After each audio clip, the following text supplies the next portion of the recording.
My name is Eric Burnette. I'm a strength and conditioning coach and owner of Burnette Strength and Conditioning, and this has been another episode of the Moss Futbol Podcast.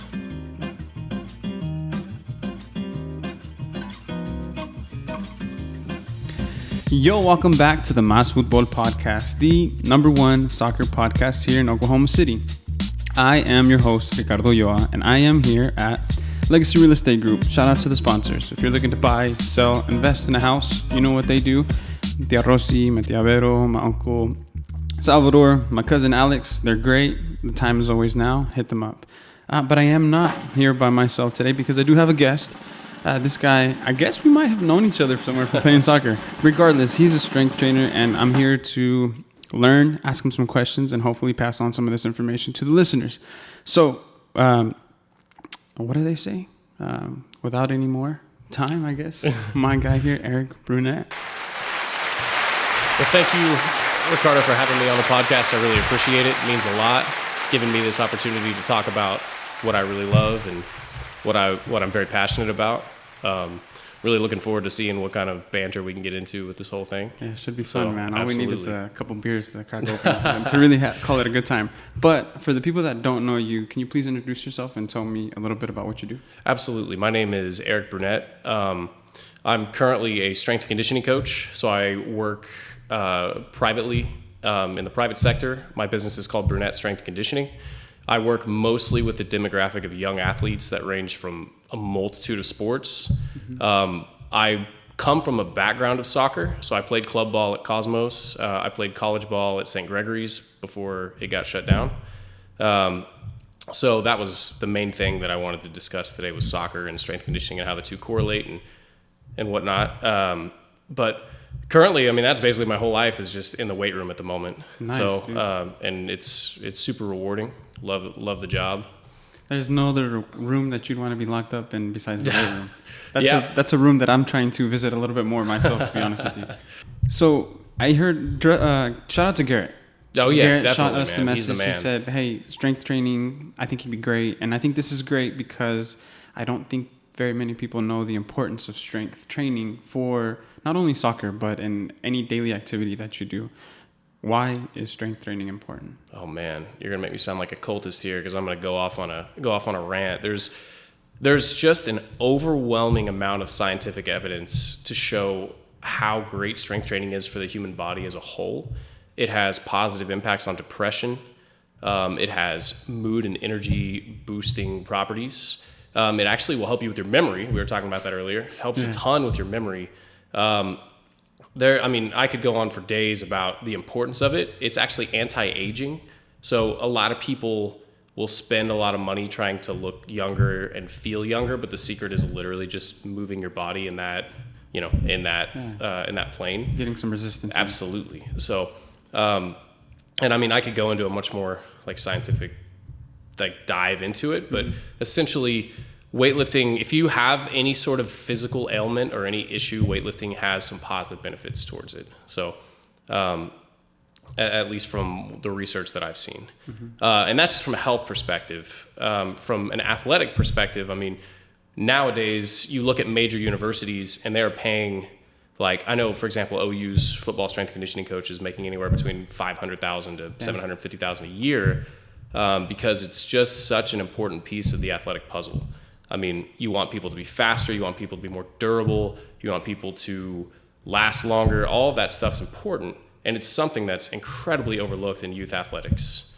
I think there's a big, I'm sure you've probably heard this, correct me if I'm wrong, but have you ever heard that weightlifting stunts growth? I was going to eventually lead to that. There's always that stigma that if you lift weights as a young kid, you'll stay smaller, your muscles will contract, your bones from getting bigger, or whatever they say. Is that true? Or my gosh, man, it has been debunked just a countless number of times. It is beyond false. Something like weightlifting that stimulates growth hormone and other hormones that deal with the body progressing, it makes no sense that something like that would be a detriment to a child. Of course. That said, there's ways to get into weightlifting that are deemed appropriate for kids. But depending on their level, there's no reason. I mean, you can find evidence all around the world of kids getting into it earlier and earlier. But yeah, it's a huge myth. I think there was a case back in the 50s or something where somebody broke a bone because they were unsupervised and lifting way too much weight. They weren't around a professional or anything like that. And when they broke that bone, that's what caused them to not grow, because it wrecked their growth plate. It wasn't the physical lifting activity that did it. It was the accident that occurred. And believe it or not, weightlifting has been shown to be significantly less in terms of injury than every other sport. Any sport, yeah. Soccer, football, yes. Of course. I mean, it's a fraction of a percentile. Like, it's something stupid like 1.5 to 2% of traumatic injuries. Tweaks, things like that are pretty normal. We have to normalize those because that's just being human. But, yeah. But I feel like if you get hurt in the gym, it's more than likely because you're doing something you're not supposed to, or you're doing it the wrong way. Absolutely. And I mean, that's the one of the big issues that I wanted to talk about today, is the lack of professionalism in my job when it comes to other people running weightlifting programs. Schools don't fund it. So let's go back to the coach at OU making $750,000 a year. That's because that job is highly valued and it has a lot to offer people. But to get that job, you have to have a lot of prerequisites, including a master's degree.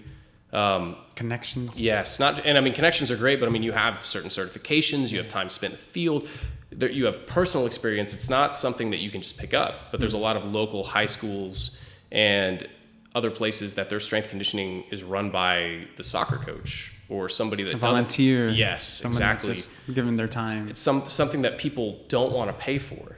Like, they don't want to spend money, so they try to find someone that may or may not have understanding of it. But I'm gonna take notes while you're talking. No, okay? absolutely. Absolutely, no worries. And the problem with that is the way that I view strength conditioning is a lot like medication. So it needs to be prescribed and dosed effectively to get the response that we want, if that makes sense. So if you have some random person giving you your medication that doesn't understand it, they're going to overprescribe. So, and that happens a lot. Kids do, in weightlifting, we have what's called volume and intensity. So volume would be the amount of work done in a given session, and intensity would be how hard and difficult, like that'd be as like heavy lifting, like doing a 1 rep max or a 2 rep max. In a short amount of time. Yes, precisely. So it's how hard you're going in that short amount of time, as opposed to the volume is how much work you do over a long period of time. Precisely. So intensity, how fast can I run this mile?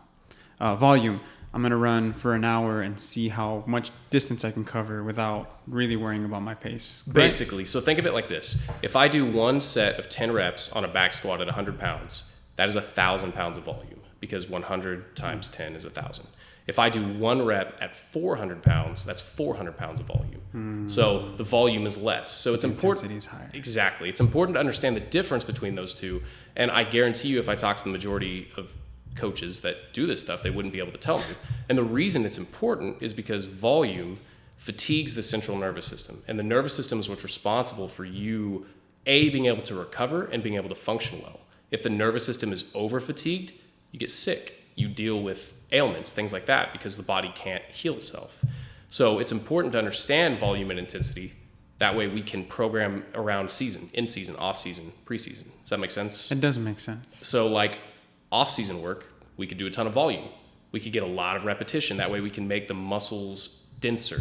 And it's like building body armor. Like we're able to handle that nervous system fatigue because we're not playing as much. And then in season and like preseason, we'd ramp up the intensity, lower the volume, because you're getting a lot of training volume at practice. A lot of playing time. Exactly. That is volume. Playing time and game time is volume. So we have to account for that. A lot of places will just not lift. They'll lift for like 6 weeks and then just take them out of the weight room for 12 weeks until season's off. Well, your body, the way it works, it's use it or lose it. So you basically just wasted all that time in the weight room. You might have gotten some very, very little benefit, so you can make an argument that it's better than nothing. But if you would simply just educate yourself or hired a professional to do it for you, your kids could really progress. I completely agree. And then you said it, but I feel like in football, even in high school levels, they pay attention to the strength training a little bit better. But in soccer, not so much. It's probably just because just football is, you're prepared for it a little bit that way. But for soccer, why do you think that is that? And maybe soccer, we're neglecting it a little bit more than we are in football. Soccer, I feel like it's heavily demonized. I think strength training, yes. I've seen it. So there are some people that are very for it, but there are some people, like I've heard this a lot, that weight training makes you slow. And that, so a lot of, like, it makes you bulky. It makes you big and slow. And that is it, depending on how you train. And again, we go back to having someone that's understands how this stuff works. That could be the case. But the other reason is because soccer is heavily specialized in Oklahoma and in club soccer in general. What I mean by specialization is at an early age, you got kids practicing 6 times a week and always playing soccer. They're putting tons of, so you have like athleticism and you have skill, 2 different sides. And you have parents putting all of the eggs in the basket into skill and none into athletic growth. So I've seen a lot of kids that have come to me that, like, I watch them touch a ball and they're great, but I watch them try to run, change direction, or do anything athletic, and they're so far behind the curve where they should be. So that's one of the biggest things that I see is they want these kids to have like a leg up, but what they don't understand is some kids that may work, but a lot of them will suffer from burnout. They'll suffer from overuse injury because they're doing the same repetitive movements and they're not doing anything to make their body more resilient, because you have to improve. Before you can do all that extra work, you have to improve what's called your work capacity. And your work capacity is how much work can your body handle. Soccer is work. And if you don't have a work capacity, you run the risk of getting hurt. You run the risk of injury, sickness, things like that. And in soccer, I've seen too many kids that are 9 to 12 years old have some serious injuries that they should not be dealing with. Like what? Like I've seen people that have like literally dealt with like hip fractures and like small tendon tears and things like that. I mean, I'll have kids come in that are really beat up, and you'd think football would be the sport that would deal with that the most, but surprisingly, what I've seen from my subjective experience is soccer deals with the most injuries. And I think that has mostly to do with the amount of playing time. When I played in college, we never did anything like a tournament. Like, we played 6 games in a weekend. That's insane. Like, that is a ton of volume for a child to do. We didn't do anything like that in college. And you don't see it in the professional level either. They don't. So like, why would it be appropriate for children to do something like that? You want to talk about something that could really mess with them, like stunting their growth. Yeah, exactly. Right? Like if you fracture those, growth plates or whatever, getting hurt, but that's a different story. But yeah, I think it's just not understood how important it is in soccer. And how much it can benefit, like just doing a little bit. In my experience, you don't even have to do much. Like, a lot of people in their head, they're like, oh, I got to go to the gym 4 to 6 times a week and I just don't have time for that. Well, I see my kids once a week. That's all I see them. And I keep track of numbers. I have metrics that I keep track of and I make sure we're improving upon. If we're not improving, we got to find out why. Is it their food? Is it their sleep? Are they overtraining? Are they undertraining? You know what I mean? There's all sorts holistically, you have to look at everything, because it all just... It all has something to do with the output that the player gives. Everything factors in, and regardless if they think that it does or doesn't. So what's like one of the things that you see that these kids are lacking the most right now? Is it sleep? Are they staying up too late? Like, what are some of these common things that you're seeing besides just the overuse? So definitely sleep, but I would say the biggest is food. Food and food, and then again, just lack of general athletic development. Over specialization, not enough general strength. But food is the biggest one. I used to think that, all these kids just have crazy metabolisms, but come to find out, a lot of them don't even eat breakfast. They wake up and don't eat anything. So they're coming off an 8-hour fast of sleeping and not eating anything when they wake up, or maybe having a granola bar, and then they go to school, and most of them don't like the food that they serve at school, so they don't eat again. Then maybe they have a bigger meal before practice, or maybe they don't eat at all, and then all they're eating is at dinner.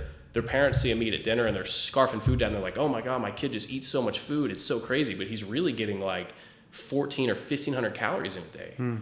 So you have soccer players that are so underweight at like freshman and sophomore and junior year. They should be much higher in weight. And that's not anybody's fault. It's not the parents' fault or anything like that. It's just, that's part of what people pay me for, is to make sure that like we're finding these holes in their day-to-day routine. And we're fixing it so that we can set them up for success down the line. But yeah, I honestly think food is the biggest thing. That's right. It's funny that you say that, because now they're working at a caloric deficit, so they're never really going to get any bigger. They're not really going to gain any mass, so it's going to be a lot harder for them to do that. Now that you're looking at everybody else's, like how does this affect your life and routine? Because I bet you're counting your calories as well. Oh yeah, maybe for sure. Calculating your output, keeping track of your volume, and then also adding some intensity in there. Like, what are your goals right now for yourself?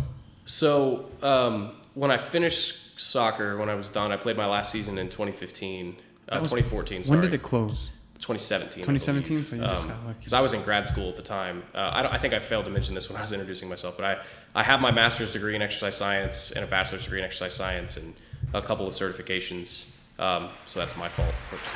There you go. We give everybody that makes those type of accomplishments. Cool. I appreciate that.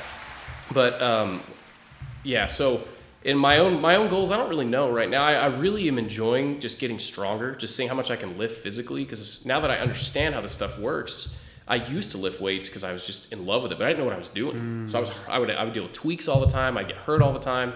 I was under eating, but I just had fun. It made me feel good, and it gave me confidence. So once I got to go, I went to grad school at UCO, and I was the graduate assistant up there for strength and conditioning. So I worked under his name's Jacob Black, Coach Black, great guy, just one of the most intelligent people I've ever met in regards to strength and conditioning.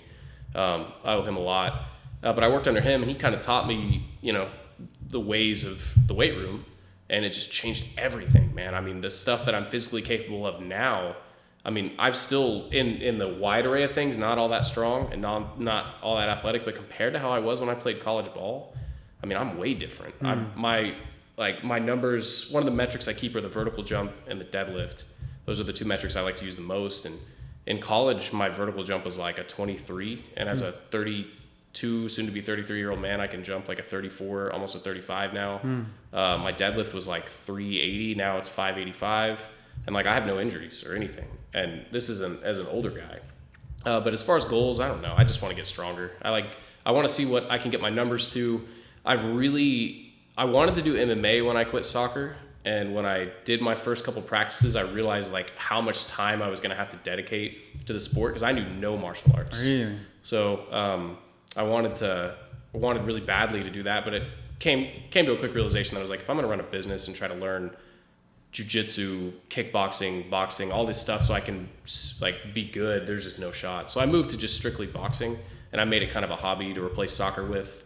I don't play much these days or really do anything soccer-wise other than just train kids, but I'd like to do a couple more fights. I did one fight back in like 2018. It was super fun, but man, it was way different than playing a soccer game. How'd it go? I won, but the months leading up to it was just tons of anxiety. Really? Like, oh man, I have bad competition anxiety. So really? Yeah, like leading up to it, I was like not sleeping, training really hard.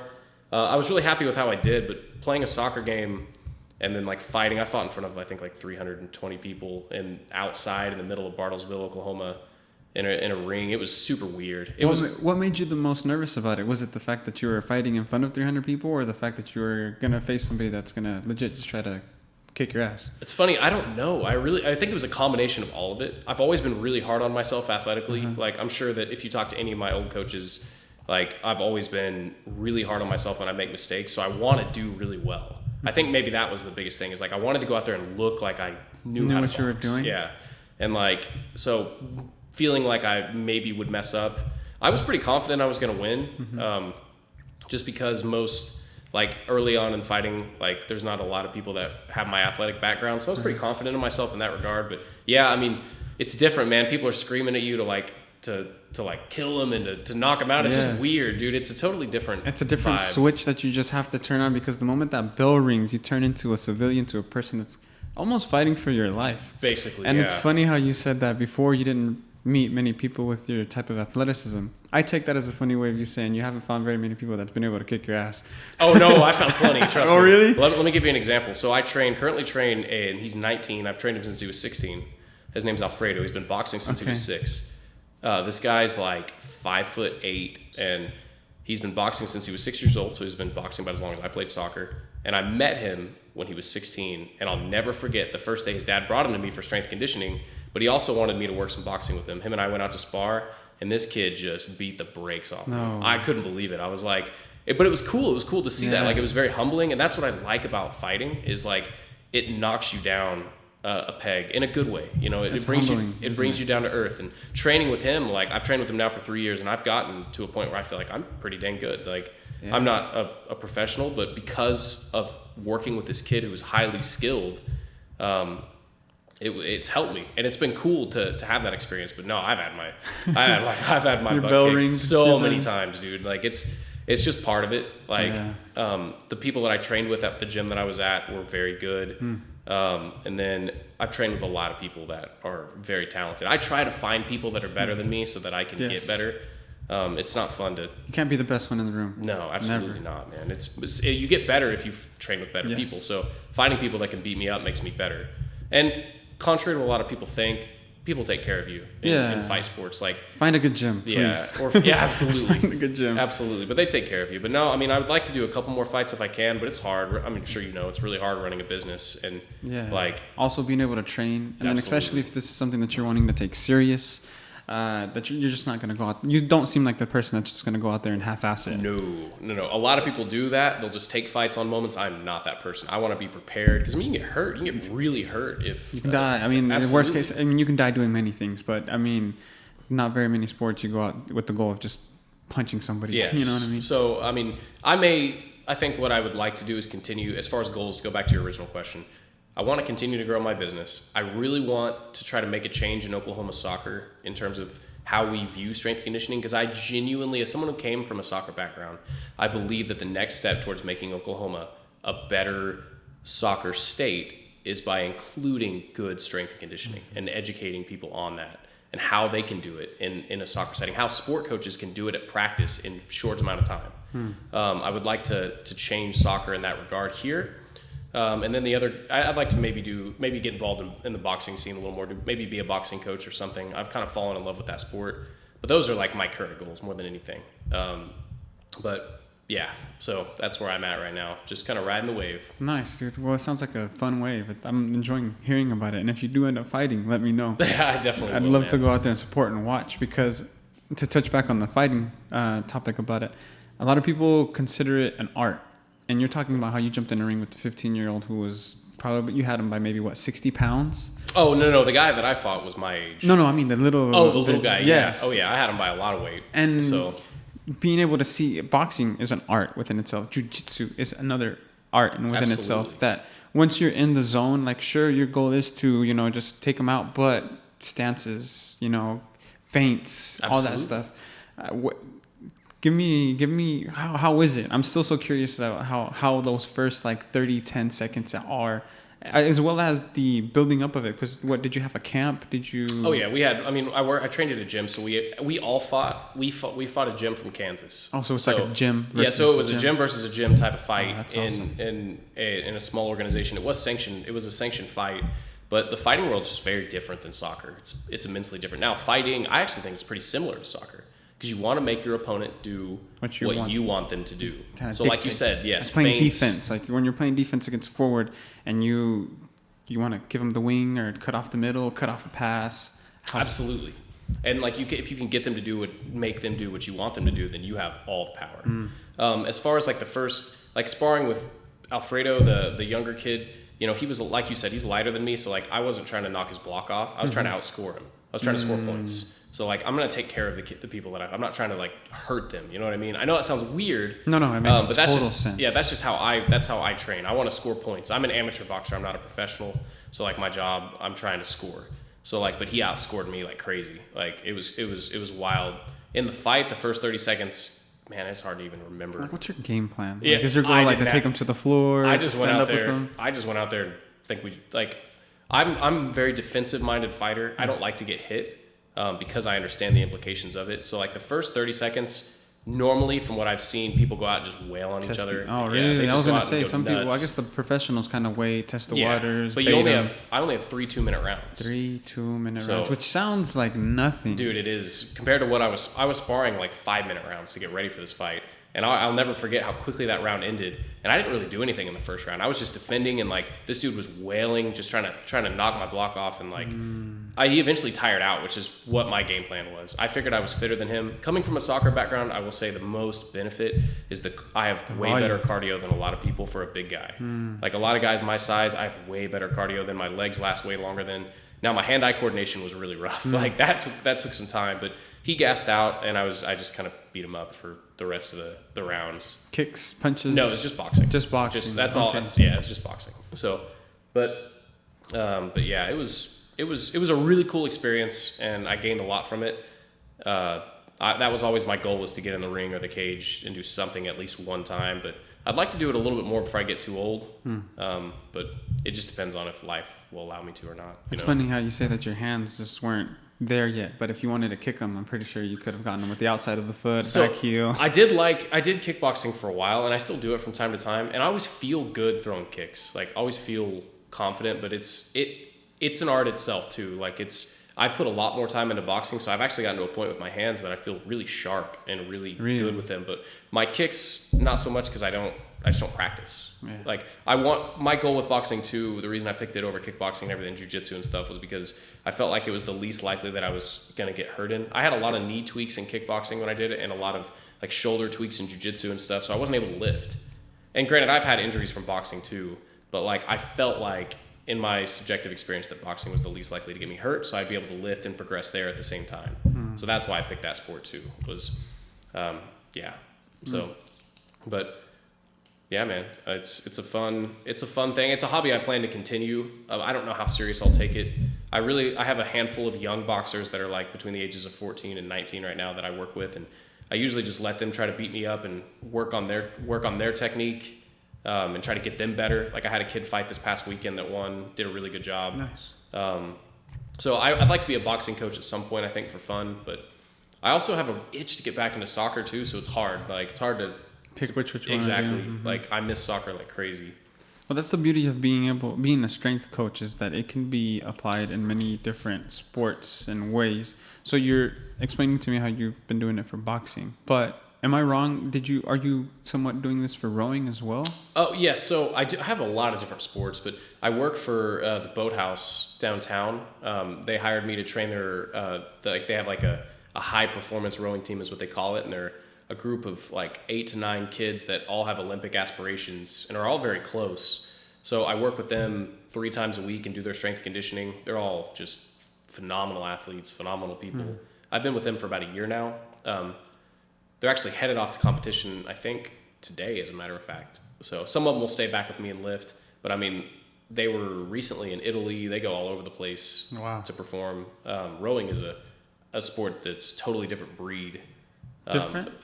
I mean, just the sheer hell they put their bodies through, that these kids put their bodies through to get fit, is just mind-blowing. What type of competitions are these kids doing? There's tons of different types of rowing. You have like distance rowing, like coastal rowing. You have like short distance rowing, which is it's kind of like track and field, but in a boat is kind of how it works. That makes sense. They have times, things like that, but it can range from like track and field to like cross country, if that makes sense. Really? I still don't understand a lot of it. I understand how to train rowers, because training every sport, people don't want to believe this, but training every sport is pretty similar. And I can touch on that in a little bit. There's not a lot of major differences that we have to take training sports. But anyway, I'm still learning a lot about how the rowing world works, because I'm only out there maybe 2 hours a week, and then I send them a workout to do on their own. And I try to make games when I can, but I work 7 days a week at my job, trying to make sure that I get my kids in, and I see them once a week, and we're consistent. So it is very difficult for me to make it out to events like I would like to. But yeah, I've worked with them for a while. There was a time where I worked when Evan Dressel was at Mid-America. I worked and trained the Mid-America girls while he was their coach.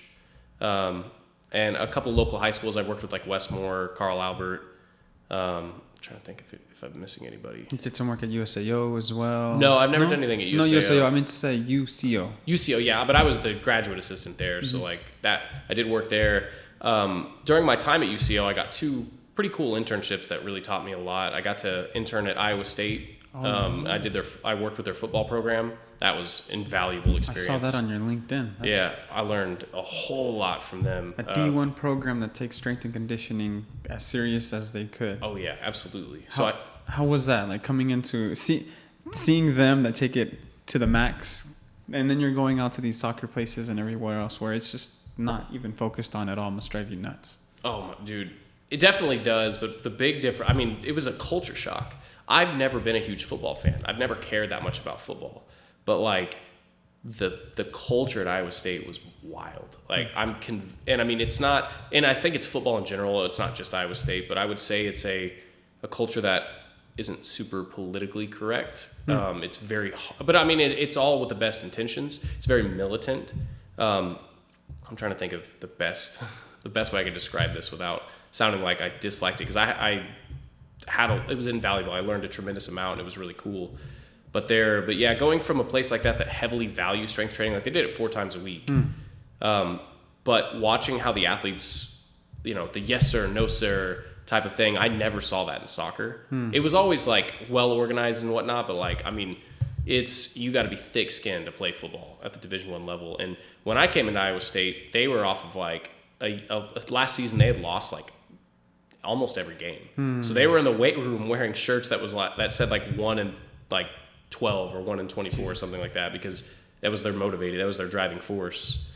But it was also really cool because that year they did really well, and they ended up beating OU. They had one of the best years that they've had in a long time, and it ended up inciting them getting a new coach. Campbell, I think is his name. And but yeah, it was a really cool experience, like working with the football athletes and seeing what these kids were physically capable of because of strength training.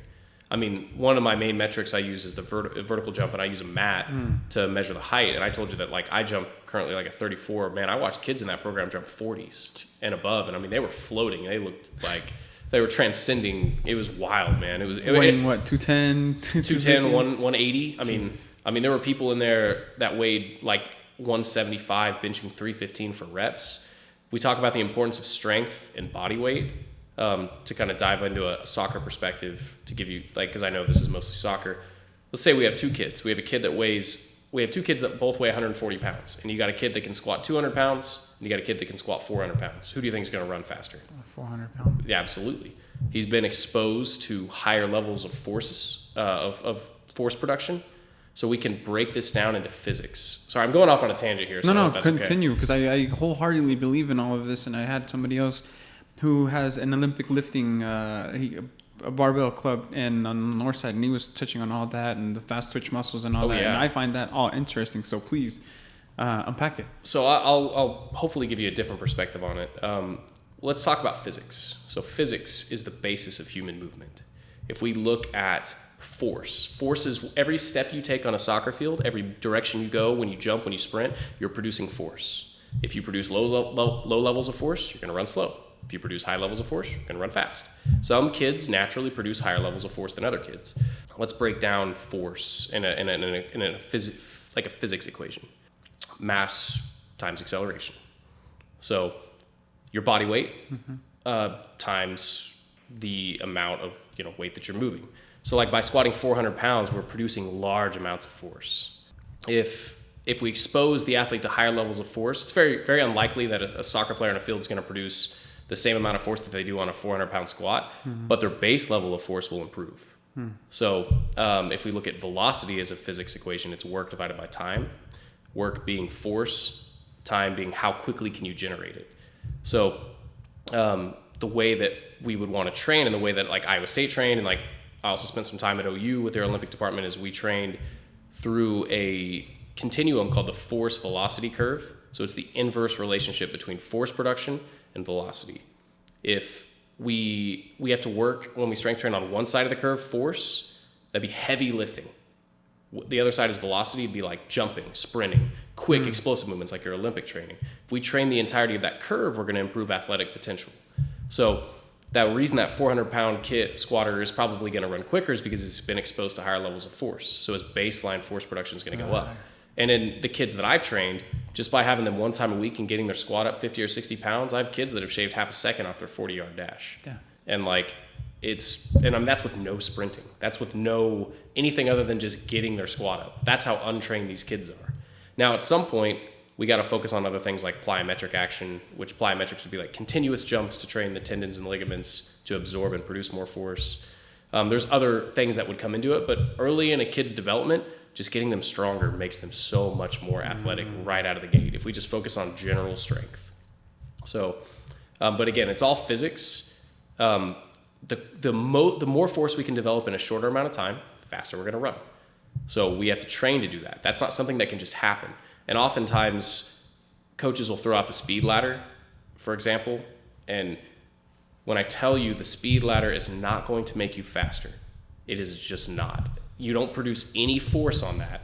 There's no levels of force. It could help you get coordinated with young kids. It's great because they need coordination. And it could help warm you up. But like the problem with it is you're not going to produce enough force to meaningfully change your body. Your body, we go through a process of adaptation when we lift. We stress the body intentionally. I talked about medication earlier. We're prescribing stress for our body to respond. And if we don't prescribe enough stress, it won't respond. So the problem with the speed ladder is it's not enough stress. If you want to make it more stressful, you can make them do it longer, but now you're doing an endurance workout. You're not doing a power workout. Power takes place like from 0 to maybe 6 seconds. So a couple of explosive reps under a barbell where you're going as hard as you can, or maybe jumping as high as you can on a box with some dumbbells, or doing like a 20-yard sprint as hard as you can. That's how you improve your power production. So if you want kids to run faster, you got to train in that plane. Does that make sense? It does. The word resistance comes to my mind every time you say that. You're doing a ladder where there's not much resistance that your body needs to push against. Yes. And you need to be able to push to grow, because if you're just doing these light little workouts, it's not going to work out. You really have to go hard and then fast, just quick. Your body does not want to change. It wants to stay the same. So one of my favorite analogies, it's kind of like rudimentary, kind of lame, but it's hopefully this will make some sense. So when you're making toast, if you overcook that toast, like if you leave it in the toaster too long, you burn it and it's gross. If you do it too short, it stays the same. But if we golden brown it, we give it just the right amount of stress, or I'm sorry, not stress, but you know what I mean, the right amount of heat, it's going to taste good. It's going to be right where we want it. It's going to be crunchy, golden brown. It's the same with the human body. We have to give it the right amount of stress. So one of the ways that I do that is I use what's called velocity-based training. I use a mechanism called a Tendo unit, and it measures the speed of the bar. I also use that jump mat, which tells me how high they jump.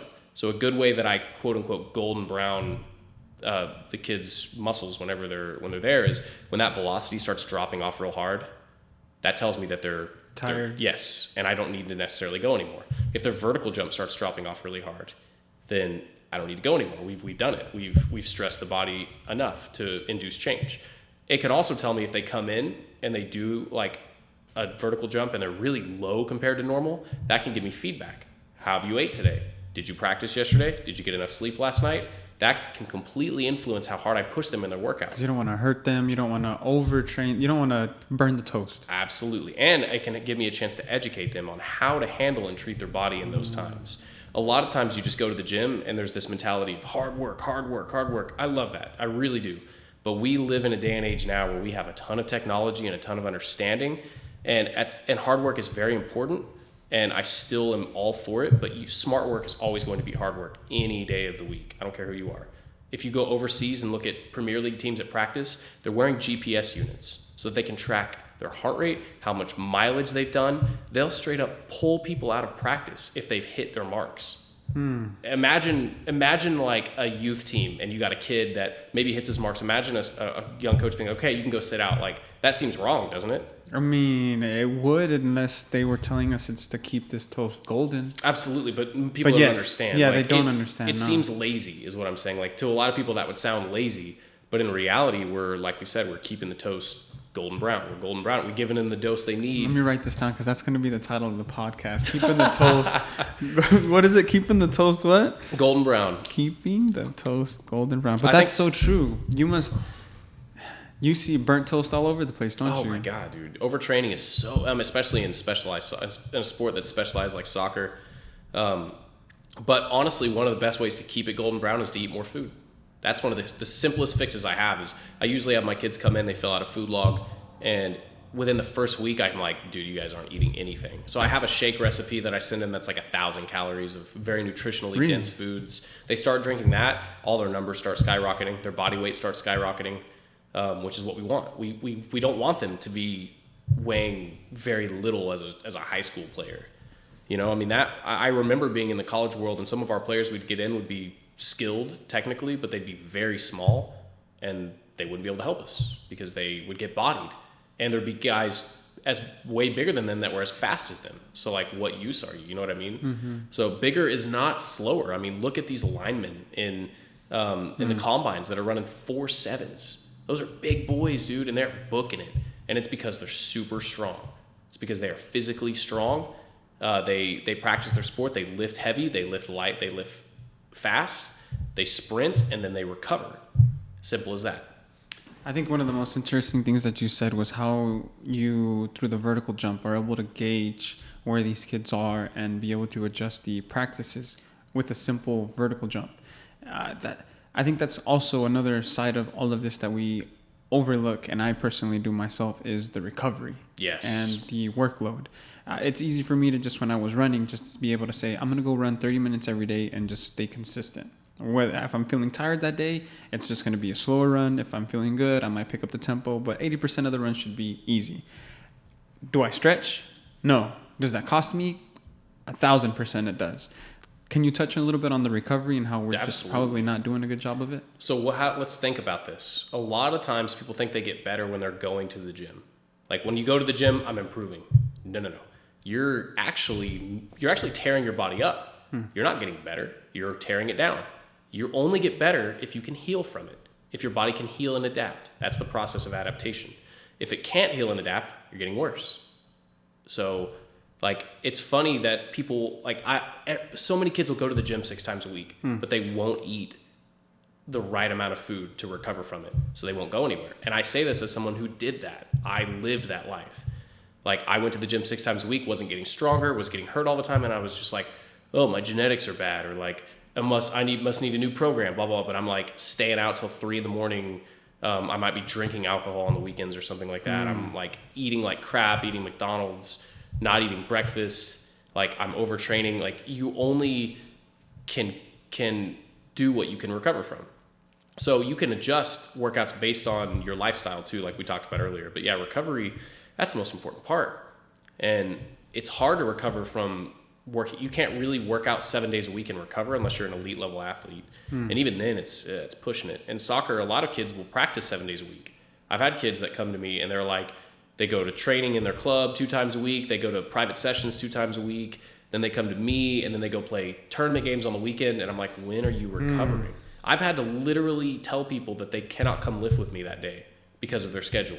And like, I take a hit financially when that happens, but whatever. I mean, I don't want to hurt these kids. My goal is to make them better. So like, I've had to like straight up turn people away, or like they might come to me and pay me the designated amount, but they lift for 20 minutes and leave because of their week. But that's how it should be. Everything should be adjusted.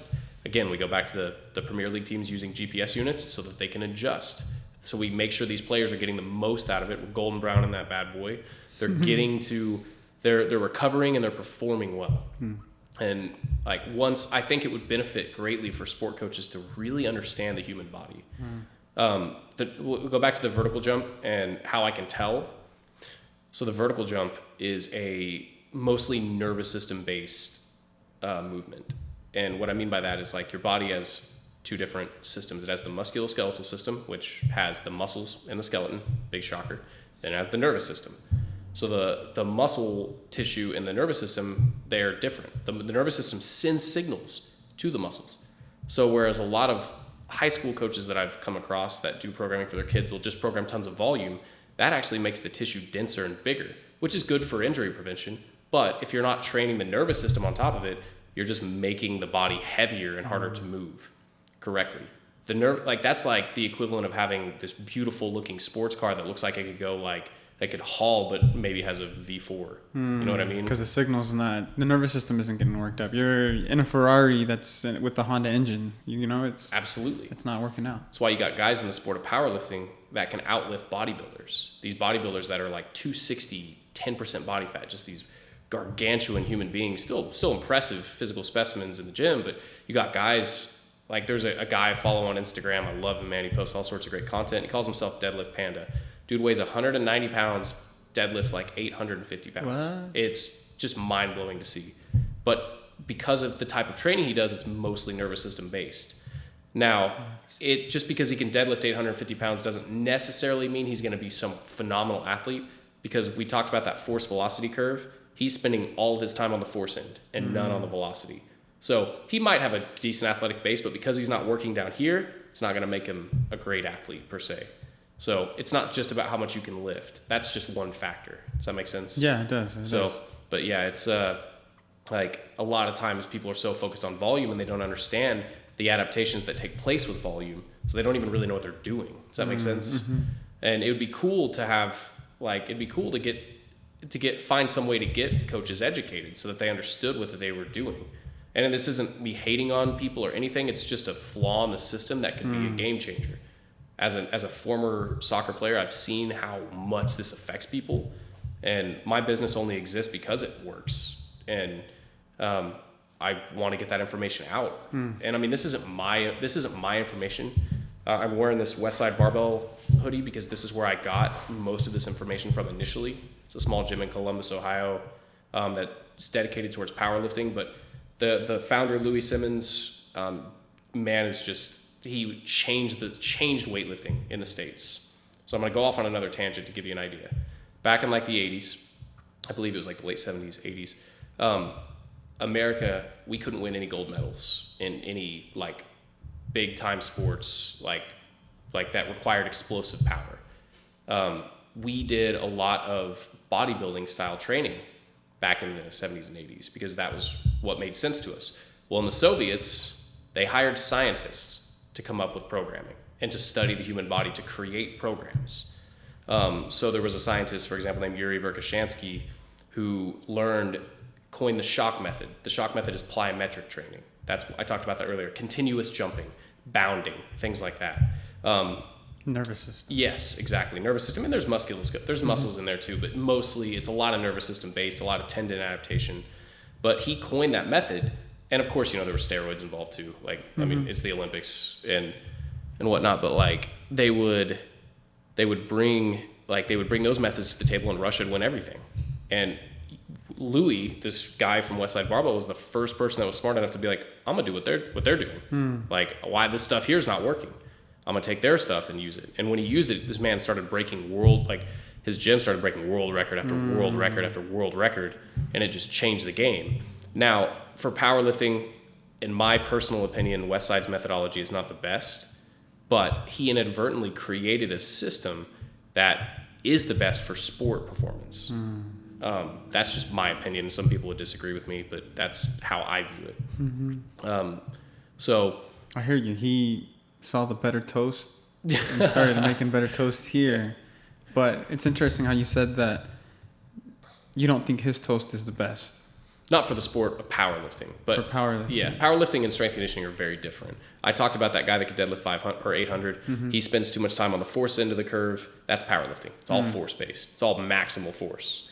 But we need velocity too. We need quick, explosive movements. So your toast is right in the middle. Precisely. Yeah. Okay. Toast right in the middle, man. But yeah, it's helping me understand it a little bit more, referring to it as a toast. If I ever sound, because like I'm trying to make it digestible. I'm trying to make this available to the people that are listening. So like, if you feel like you don't understand, just ask me and I'll try to elaborate a little bit more. Because this is something that could be a bit esoteric. It can be a little. It is a lot, and that's why I wanted to ask you. With it being a lot, but you also wanting the soccer coaches to have this type of understanding. Do you think that's possible, or do you think this is just a little too much to where we actually need people like you that know just where you want your toast? So to give you perspective on that, if you start to look overseas at the clubs that are there, when I finished grad school and I started like looking for universities that I wanted to apply for, because that's what I wanted to do, was be a collegiate strength conditioning coach or a professional one. But when I did my internships and stuff, I just wasn't super happy with where the field was at. I didn't feel like I was going to be taken care of. I felt like my life was going to be really hectic. I was going to be moving all over the place, and I'd like to have a family. And I also find it more rewarding to work with kids. But anyway, that's besides the point. I get what you're saying, though. Overseas, they have all their soccer clubs. They have strength conditioning programs early at a young age. So like that is the next big change that needs to happen here. If we want to take our soccer to the next level, is the next generation needs to be built up. We need to change things. We need to lower specialization, and we need to raise general physical preparedness. Meaning make them better athletes as well as make them more talented. Playing a tournament every weekend is not going to help you with that. You're breaking your body down. Playing tournaments every now and then, I think there's value in it, but we need to find a way to prioritize these kids' athleticism. And running through a ladder is not going to do that. It's just not remotely enough. At some point, you're going to need some help. And so, yes, there are a lot of professionals around Oklahoma, too, that know this stuff that you can go talk to. Like down in Clinton, you got Maine Athletic Performance, phenomenal gym. Downtown Oklahoma City, I don't remember the gym name, but there's a coach down there named Mahala Wiggins, one of the smartest guys I've ever met. Would highly recommend finding a professional because we want to help. Like, of course, we all need to make money to live, but like I've consulted high school coaches for free. And I'm willing to do stuff like that. I want to change things. I want to help people. So if any of you listeners are looking to understand this better, feel free to reach out to me. I'd love to talk to you. I'll talk your ear off about this stuff, and I'll see if there's anything I can do to help your program or help you guys out with the time that I have.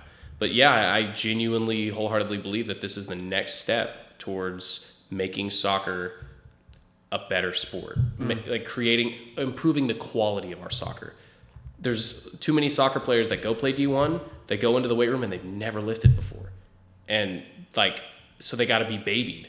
It's like they're advanced soccer players, but they're low level athletes. So, low level athletes, good soccer players, but low level athletes. Exactly. And I mean, that's not exactly fair to say because a lot of them are naturally gifted.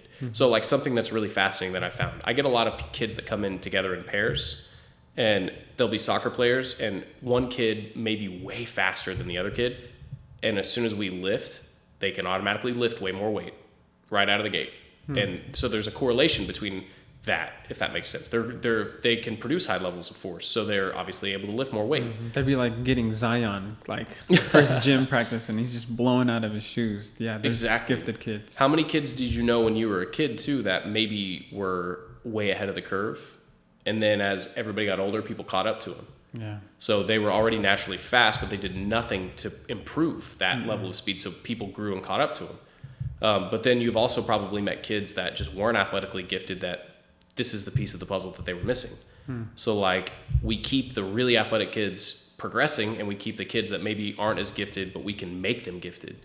Like I was not some standout soccer player or standout athlete as a kid. I was above average, but like having this at an early age would have been a game changer. I mean, there's also confidence that comes with it.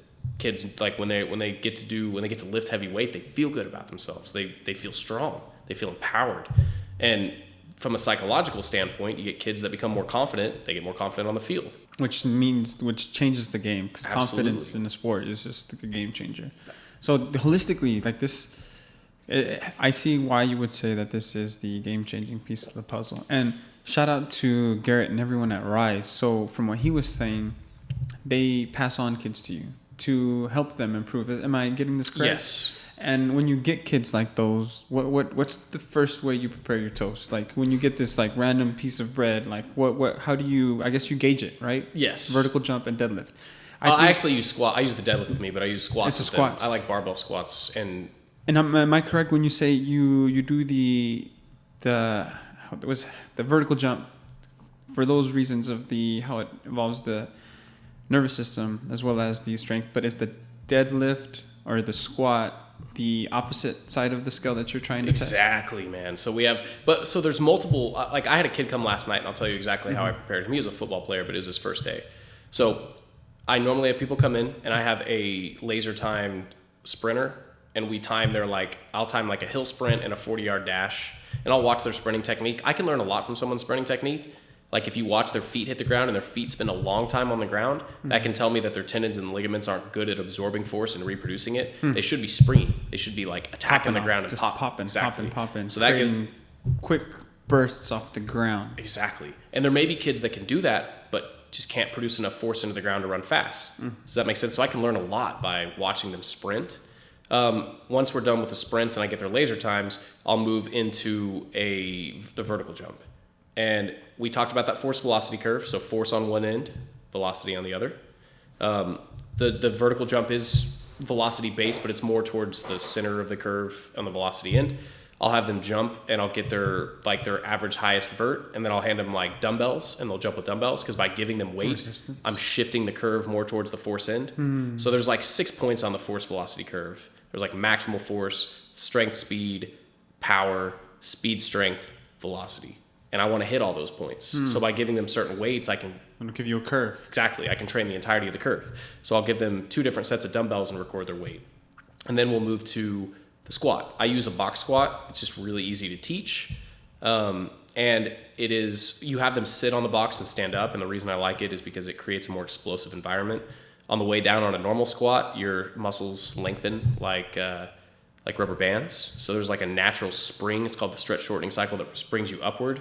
So with the box squat, it takes it away. You have to generate it yourself. You have to create all that force by yourself from a dead position. So I do use free squats too. They're very important, but I like the box squat first. It's like entry level. It's very easy to teach. So I'll test their box squat, and then I'll test their bench press. Their bench press is just a measurement of upper body strength. That's the main thing. It's not about being functional. Functional gets thrown around a lot. It's about, I'm trying to make sure their upper body is strong, and it's compound movement, so I get a lot done in a short amount of time. Like I said, I only see these kids like once a week. So the more compound movements I can do, the better. And then I might test like I've had goalkeepers come and I test their lateral jumps. Like I'll put a long like ruler out or something and test how far they can jump laterally.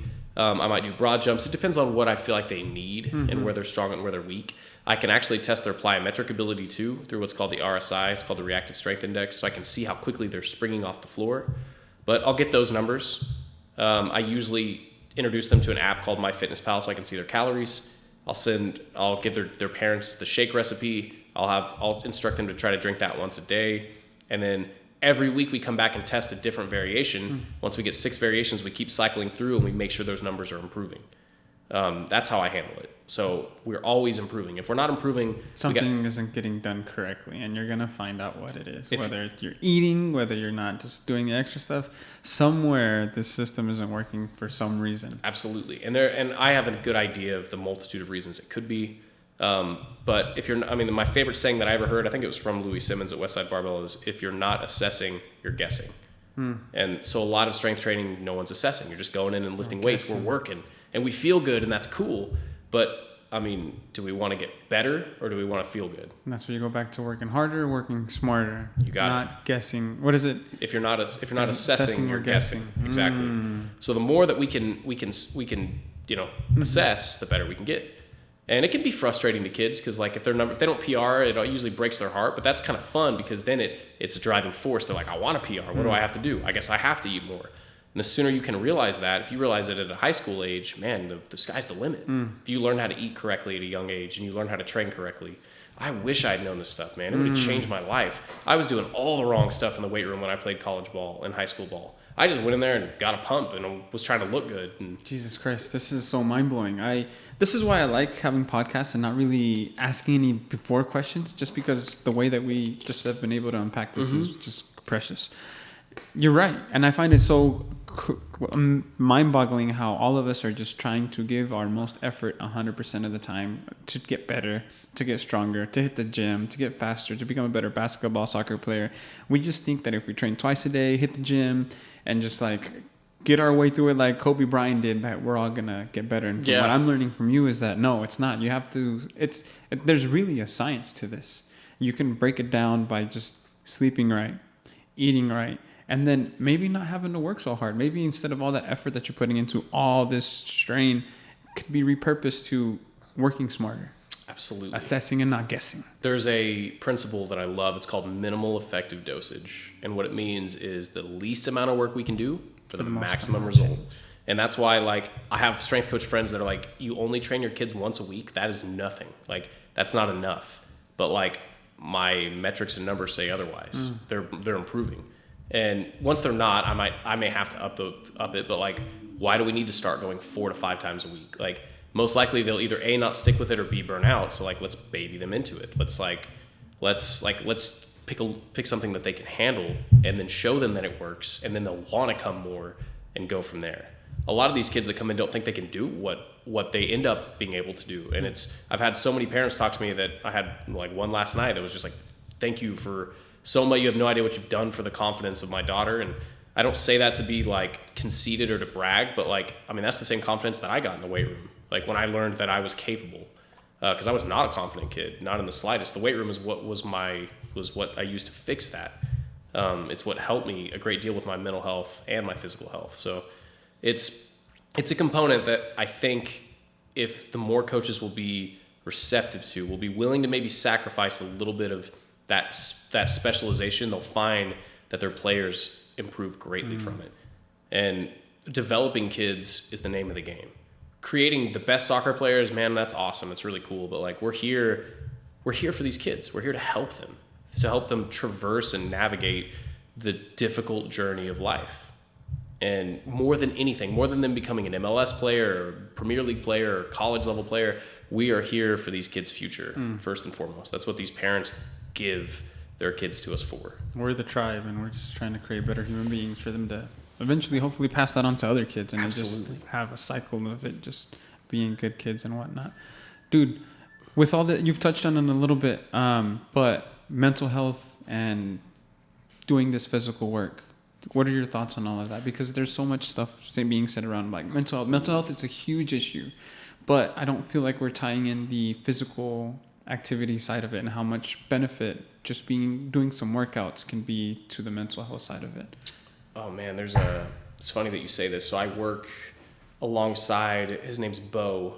And for the life of me, I cannot remember his last name off the top of my head, but he works at the Boathouse. He's the one who helped me get my job there. And I send all my kids to him. He's a sports psychologist. Really? Man is hyper intelligent. And a lot of people deem sports psychology and psychology in general as a weakness. Man, it's a strength. It is so important. It's becoming more important all the time. I can't tell you how many kids I've gotten come into the gym that are physical specimens, but then their parents tell me that they're just like, oh, they're not confident on the field. They don't make things happen. They're scared. And it's like, dude, if you knew what you were physically capable of doing and someone was able to convince you that you were able to do this, you could be standout. But that's why sports psychology is so important. People see it as a weakness, but this guy works with OSU's wrestling program, and they love him. All the players love talking to this guy. These are the cream of the crop wrestlers, the toughest, baddest dudes in Oklahoma, and they go talk to somebody about their feelings so that they can better channel their feelings. It's important.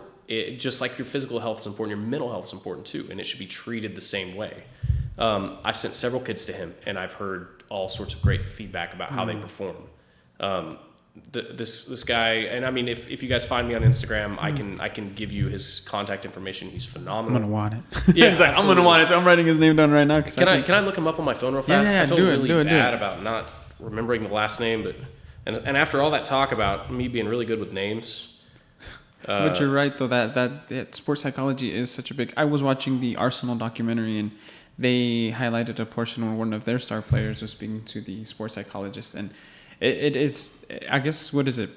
I mean, what part of the car would you compare this to? Oh, you man. know? There's no, I mean, in reality, I'd probably get a lot of hate from other strength coaches for comparing a human body to a car, because they're really not that much alike. It's just an analogy that I use to make sense to people, but there's nothing you can compare it to. His name's Dr. Bo Leaf. It's the driver, I guess. Yeah. There you go. That's actually the best thing I've heard. He's through Leaf Sport Consulting, but Leaf Sports Consulting. Yeah, this is the guy you want to talk to if your kid is, a lot of parents see the potential in their kids and they're just like, man, if you could just figure out how to unlock it, this is the guy to go see to help you with that. But yeah, I mean, the more that we are willing to venture outside of just soccer, just playing soccer. Of course, playing soccer is important. And of course, you need to do it frequently to be good at it. But the more that we're willing to address physical health and mental health at the same time, the better these players are going to be. They're going to be more responsive. They're going to be confident. They're going to be strong and physically able. And I mean, that's really my main goal more than anything. And I know the other people I mentioned around Oklahoma, and I mean, there's even more. I could go on a tangent of naming. There are a lot of really good strength and conditioning coaches in Oklahoma. There are tons of them. And they want what I want. They want to help. They want to change the game. So help us help you guys. Help us help you guys change the game. And we'll talk your ear off. I mean, it really isn't hard to implement. I'll give you an example. When I worked with Evan's Mid-America team one spring, they didn't have a whole lot of time to lift. Well, so I believe it was Tuesdays and Thursdays. I would bring a trap bar and 225 pounds of weights. I'd bring my vertical jump mat and some bands out to a practice. And they'd be playing futsal. They'd have 3 teams total. 2 would be playing, and the other would be off lifting with me. Games were about 15 minutes. So one person would do a lifting routine or the small team of 5 would do a lifting routine while the other 2 played. When the game was over, the team that took a break came to lift with me, and the other 2 played, and we did that for an hour and 15 minutes. And after 5 to 6 weeks, we hit records on everything. Jumps were higher, trap bar deadlift numbers were higher, broad jump was higher, Not to mention for girls especially, this is probably the most important part. Girls are naturally, they have less thick tendons, ligaments, and bones and weaker joint integrity, which is why they deal with ACL injuries. So they really need to be lifting weights because one of the adaptations of it is thickening it and strengthening the ligaments, tendons, and the joints and the muscle tissue. So like in just 30 minutes of lifting on Tuesdays and Thursdays, 1 hour a week, we were able to get them stronger. It does not take that much. It really doesn't. They're so susceptible to their genetic potential. They have a lot of genetic potential that they have not been able to unlock because they've never put their body through the right amount of stress. So I can teach you guys ways to give that stress in a setting that may not otherwise qualify for it. Like, I'll give you some examples. Club soccer. One of the best things that you can do for your athletes that are maybe like 10 to 18 years old, as part of the warm-up, add plyometrics. Like just simple plyometric progressions where they're, and like some of you will have to YouTube and like research what a plyometric is, but look up plyometric action. Make sure that they sprint maximally every practice, at least 3 to 4 times. Because by sprinting maximally, like truly sprinting maximally, make it a game, make it a race, make it hand timed or something where you know they have to give their effort. Because by doing that, we're stressing the system enough to force growth. A lot of times they'll be like, okay, sprint, and no one's really sprinting. You have to incentivize them to really work. And that's on you to create that opportunity. Not every kid is willing to do that. The plyometric action is stressful enough. If you've done the ladder for a long time, you can still use a ladder. I use a ladder for plyometric progression, but you're jumping repeatedly through the ladder in lateral motions on one leg, things like that. Springy hops, that's a plyometric action. The touching your feet really quickly, it doesn't do anything. It really doesn't. For high level, for kids that have done it since they were kids, it's worthless. So there's all sorts of things that you can do at practice to add things in to make them better athletes if they truly don't have the time. You can do isometric contractions. So people use wall sits a lot. That's an isometric contraction. That thickens and stiffens the tendons. A lot of people use it and like, well, it makes your legs stronger. It does, but specifically, it stiffens the ligaments and tendons. So ending your workouts with isometric actions like wall sits, lunges, bridges, yes. If you want to end and just like work the muscle, not necessarily to failure, but close to failure, then you're giving them a strength training workout and they're going to improve from it. So just by adding, if you have 2 practices a week, just by adding that into those 2 practices, you're investing small change into a portfolio that's going to grow and accrue over time. And you'll see the difference, especially in your athletes that maybe aren't as athletic. You're going to see a difference very quickly because this is the missing piece of the puzzle that they need. So, and a lot of times our coaches are too focused on the best athletes, but your weakest link breaks the chain. Mm-hmm. So help those athletes that aren't the best. Find ways to benefit them because it'll benefit you in the long run. But yeah, there's all sorts of creative ways that I've had to work with in different high schools and settings to make sure people are improving. And this is insane. I just find it so, you don't need much time to do it. If a player is listening to this, if a coach is listening to this, if a parent is listening to this, if a coaching director is listening to this, this is all information that they can take and use today. And I just find it so amazing how you said that you, 1 day, 2 days a week for 15, 30 minutes can change their game dramatically. It just, it kind of just goes to show you how we're doing a lot of the work, but if we just work a little bit smarter, we will be able to work a little bit harder. You said it yourself, like where can they find you? Because it works. It works. The easiest way is Instagram. That's what I tend to use the most. I do have a Facebook page, but I post on my personal account. I didn't make a business account because I had a bigger audience on my personal account already, so I was just like, I'm just gonna do that. Though. I was looking for it yesterday and I couldn't find it. Yeah, I need to do something. But my Facebook name is Eric David Burnette. My Instagram is Brunette_strength. If you know Garrett Dressel or Evan Dressel, they have my contact. I don't know if I should put my phone number out on the podcast. Probably not, but yeah, Instagram is just good enough. Yeah, and I mean, if you reach out to Ricardo, you can do that too. Mm-hmm. I mean, I'll be easy to find, and I know a lot of coaches around Oklahoma because I reffed soccer and played soccer. You reffed as well? Yeah, I did. It was a hell of an experience. How long ago was that? Oh man, I reffed from the time I was like think I was 12 to maybe 20. Wow, so you have 8 years of outdoor reffing? Yeah, and indoor. It was off and on though. I think I maybe quit. I don't really remember a lot about that. I think I quit. Sometimes I'd stop, sometimes I'd go.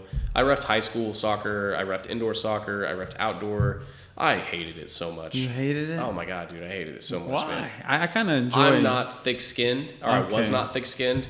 And dude, parents, man, you guys got to get yourselves in check because like. Some of them are assholes. Oh my god, dude! Some of these, like, I remember I ref U5, U6 games, and I had parents cussing me out. That's terrible. And I'm like, bro, your kid's not even gonna remember this game tomorrow. Like, no one cares. Yeah. This is like, you should be trying to convince them to have fun, but you're actually teaching them, like, to be angry and to blame. Like, you're teaching them bad lessons. Like, it should be fun. But no, nowadays I could ref. I go out there and I think I've considered it just because I feel I have a different perspective. But back in the day, I was an angry kid, had a lot of issues. So like I would be talking back to the parents, and I was just stupid, man. It was a good experience though because it taught me respect. In college, I very rarely ever yelled at the ref because I was like, I know what you're going through, man. I get it. Like I understand. So, and it made me respect refs that were able to maybe didn't make always the best calls, but were consistent and kept the game in check. Like those were the refs that I liked the most.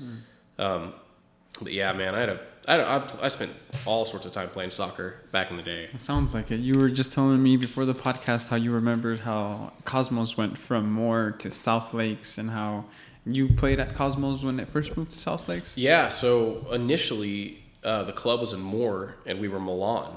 I was Milan for I think 2 years. Maybe it was just 1 year. I think it was just 1 year. I think I was only Milan in 2002 through 3 when I was in the 6th grade. And then I think in the 7th we became Cosmos and we moved out to South Lakes. So, man, those Milan jerseys were sick. I wish that was still the case because it was like, it was just like AC Milan's jerseys. They were awesome. Red and man. black. I loved it. Yeah, and there was just the stripes. Oh, it was so cool. But then we became Cosmos back in like 2003, and that we were at South Lakes from the time that I turned 18. We had a pretty good little team too. Like if I remember correctly, we were pretty rock solid. But yeah, played Cosmos, and then Andrew Rundell was my coach my senior year of high school. I think he was just starting his coaching career, and he got me to come out to St. Greg's. I played my first year and was just miserable. I hated it. I just didn't want to take it seriously, though. I didn't take anything seriously. So I quit my first year, had to make a bunch of mistakes, and I decided I wanted to try to play again at 22. And so I went to lunch with Andrew Rundell, and he gave me my scholarship back. And, man, I can't thank him enough for that. That set me on this trajectory. It was life-changing to me. Like, I owe him a tremendous amount for it.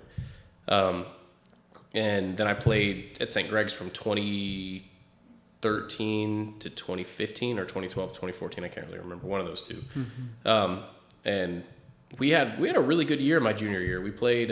We made our conference final against USAO, which was really big for St. Greg's. I don't remember. I think it was 10 or 15 years. It'd been that long. But unfortunately, we lost. USAO's oh my god, they were monsters, dude. Like I remember, I was an outside back and just being so tired the first time we played them because we just defended the whole game. Yeah. Like they were attacking us the whole time, and it was exhausting, man. Like all those guys were, in NAIA, I think you can have unlimited internationals. Yeah, at that time it was a little bit less more lenient, I guess you can say. Yeah. There was a lot more internationals back in the day. So their team was stacked full. Like I'm pretty confident their whole starting lineup were internationals, and we had a good handful. Like our internationals were phenomenal. They were like the backbone of our team. Shout out to Steele. Oh yeah. Shout out to my guy Jesus, who also was part of that St. Greg's. Oh yeah, those are the boys, man. I love those guys. Hope you guys are doing well if you're listening to. But yeah, we had a good year. It was fun. I miss it like crazy. I still dream about playing soccer all the time. Sunday league is something I've been considering getting back into, but I'm worried it'll get me hurt and I won't be able to lift the way I want to lift. But it's on my agenda to come back and play. So you have that itch that you're trying to scratch, aren't you? It was a part of my life for 20 years, and now it's not. So I've been able to replace it a little bit with lifting and boxing, but it's not the same. Not even close. So it's funny how you brought up Rundell bringing you back to Cosmos. When I have guests, I always like to kind of ask what decision in their life could have changed their trajectory completely different. Did you feel like that decision to come back to play at St. Greg's, was that one for you? Oh my God, yeah, absolutely. Like, I would never have gone to college if it weren't for, I was a terrible student. I hated school. It did not resonate with me. like the process of learning or test taking or anything like that. Like I went to Mount St. Mary's High School and I was like the bottom of my class. I did not study. I was terrible. So for Rundell to even give me a chance is pretty mind blowing. But because I got to play soccer, I forced my way through my basics. My basics were where I struggled. And then when I got to learn about exercise science, oh man. It was a breeze. Oh dude, it was total game changer. Like my basics, I think my GPA was like a 2.1. And when I started doing exercise science, it was like a 3.3 or 3.4 or something. And I just fell in love with it. I mean, if you'd gone to my high school teachers and told them I went to grad school and got a master's degree, they would not have believed you. So after that, I was like, what the hell do I do with this degree in kinesiology? I already had a trainer cert. I was already a personal trainer, but I was like, I want to find something else. And at St. Greg's, we didn't have a strength coach. But I found out about it online, and I was like, I want to do that. I want to go teach people how to lift weights, teach athletes how to lift weights. And that's when I discovered that UCO had a program for kinesiology, and I just happened to fall into the GA position. I had a class with the current GA, and he left and recommended me for the position. And it's so weird how it all worked out, man. But no, if he had not given me that opportunity to come back to St. Greg's, I'm sure I'd be doing fitness, but I would not have had the opportunity to meet the people that I got to meet to teach me things. I met some coaches that are there's one at OU, his name's Zach Brulette. Man, this guy was so intelligent. Just like the way he approached strength conditioning and the way he was thinking outside the box and taking care. He worked with OU soccer. And the way he thought outside the box, I mean, it was really cool. It opened some doors in my mind and allowed me to change stuff. Yeah, exactly. And I mean, he's a humble guy, so he probably wouldn't tell you otherwise. Yeah. I mean, to give you an example, doing plyometric action, he showed me changing direction in the air as a plyo. So jumping straight, twisting, and then landing and then jumping straight like this. So you're kind of maybe exposing your body to some forces that could cause you trauma at the knee. And that's just one example. He showed me many, but that was one that really stuck out. I was like, man, that's really smart. I did that with the Mackey girls that summer that I worked with them because he showed that to me. No, it was invaluable. I can't think of enough for it because I don't know where I would be. I have no idea. I'd probably just be a personal trainer at a gym training normal people, which there's nothing wrong with, but I'm glad that I'm grateful that I got to go down the path that I got to go down. And the path that you're taking is really cool too. I love how you are deciding to do this as opposed to going and working at a place like that, because maybe this way you can impact a little bit more people. Maybe you can be more impactful into the soccer community, taking these 1 or 2 kids or 3 or 4 kids, and 1 hour a day for many kids. That's a lot of people that you're impacting, dude. So I wholeheartedly think that you're doing it right. So I really want to see you keep doing that, because I appreciate it, man. See you. Hopefully people take this in, digest it, try to learn from it, reach out to you, ask you some more questions, because you seem like you're going to be willing to help out anybody. Go out to a high school program and maybe teach these players how to take care of themselves, which I think is probably one of the most important parts of it all, is resting and taking care of yourself on top of the load that you're doing. This has all been really insightful for me, so I've definitely learned a lot, and I am going to try to implement some of it. The one thing that I feared the most when you said was you finding out what I'm eating.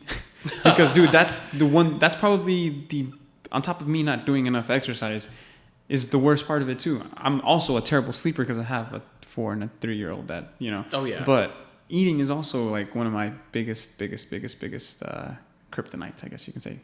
I don't know whether that's just because I like to eat, or at this point I'm just addicted to some of these foods that I'm eating. You're a human being, man. I don't eat perfectly. I try to eat well 70% of the time, but food gives off a chemical reaction in your brain that's similar to doing drugs.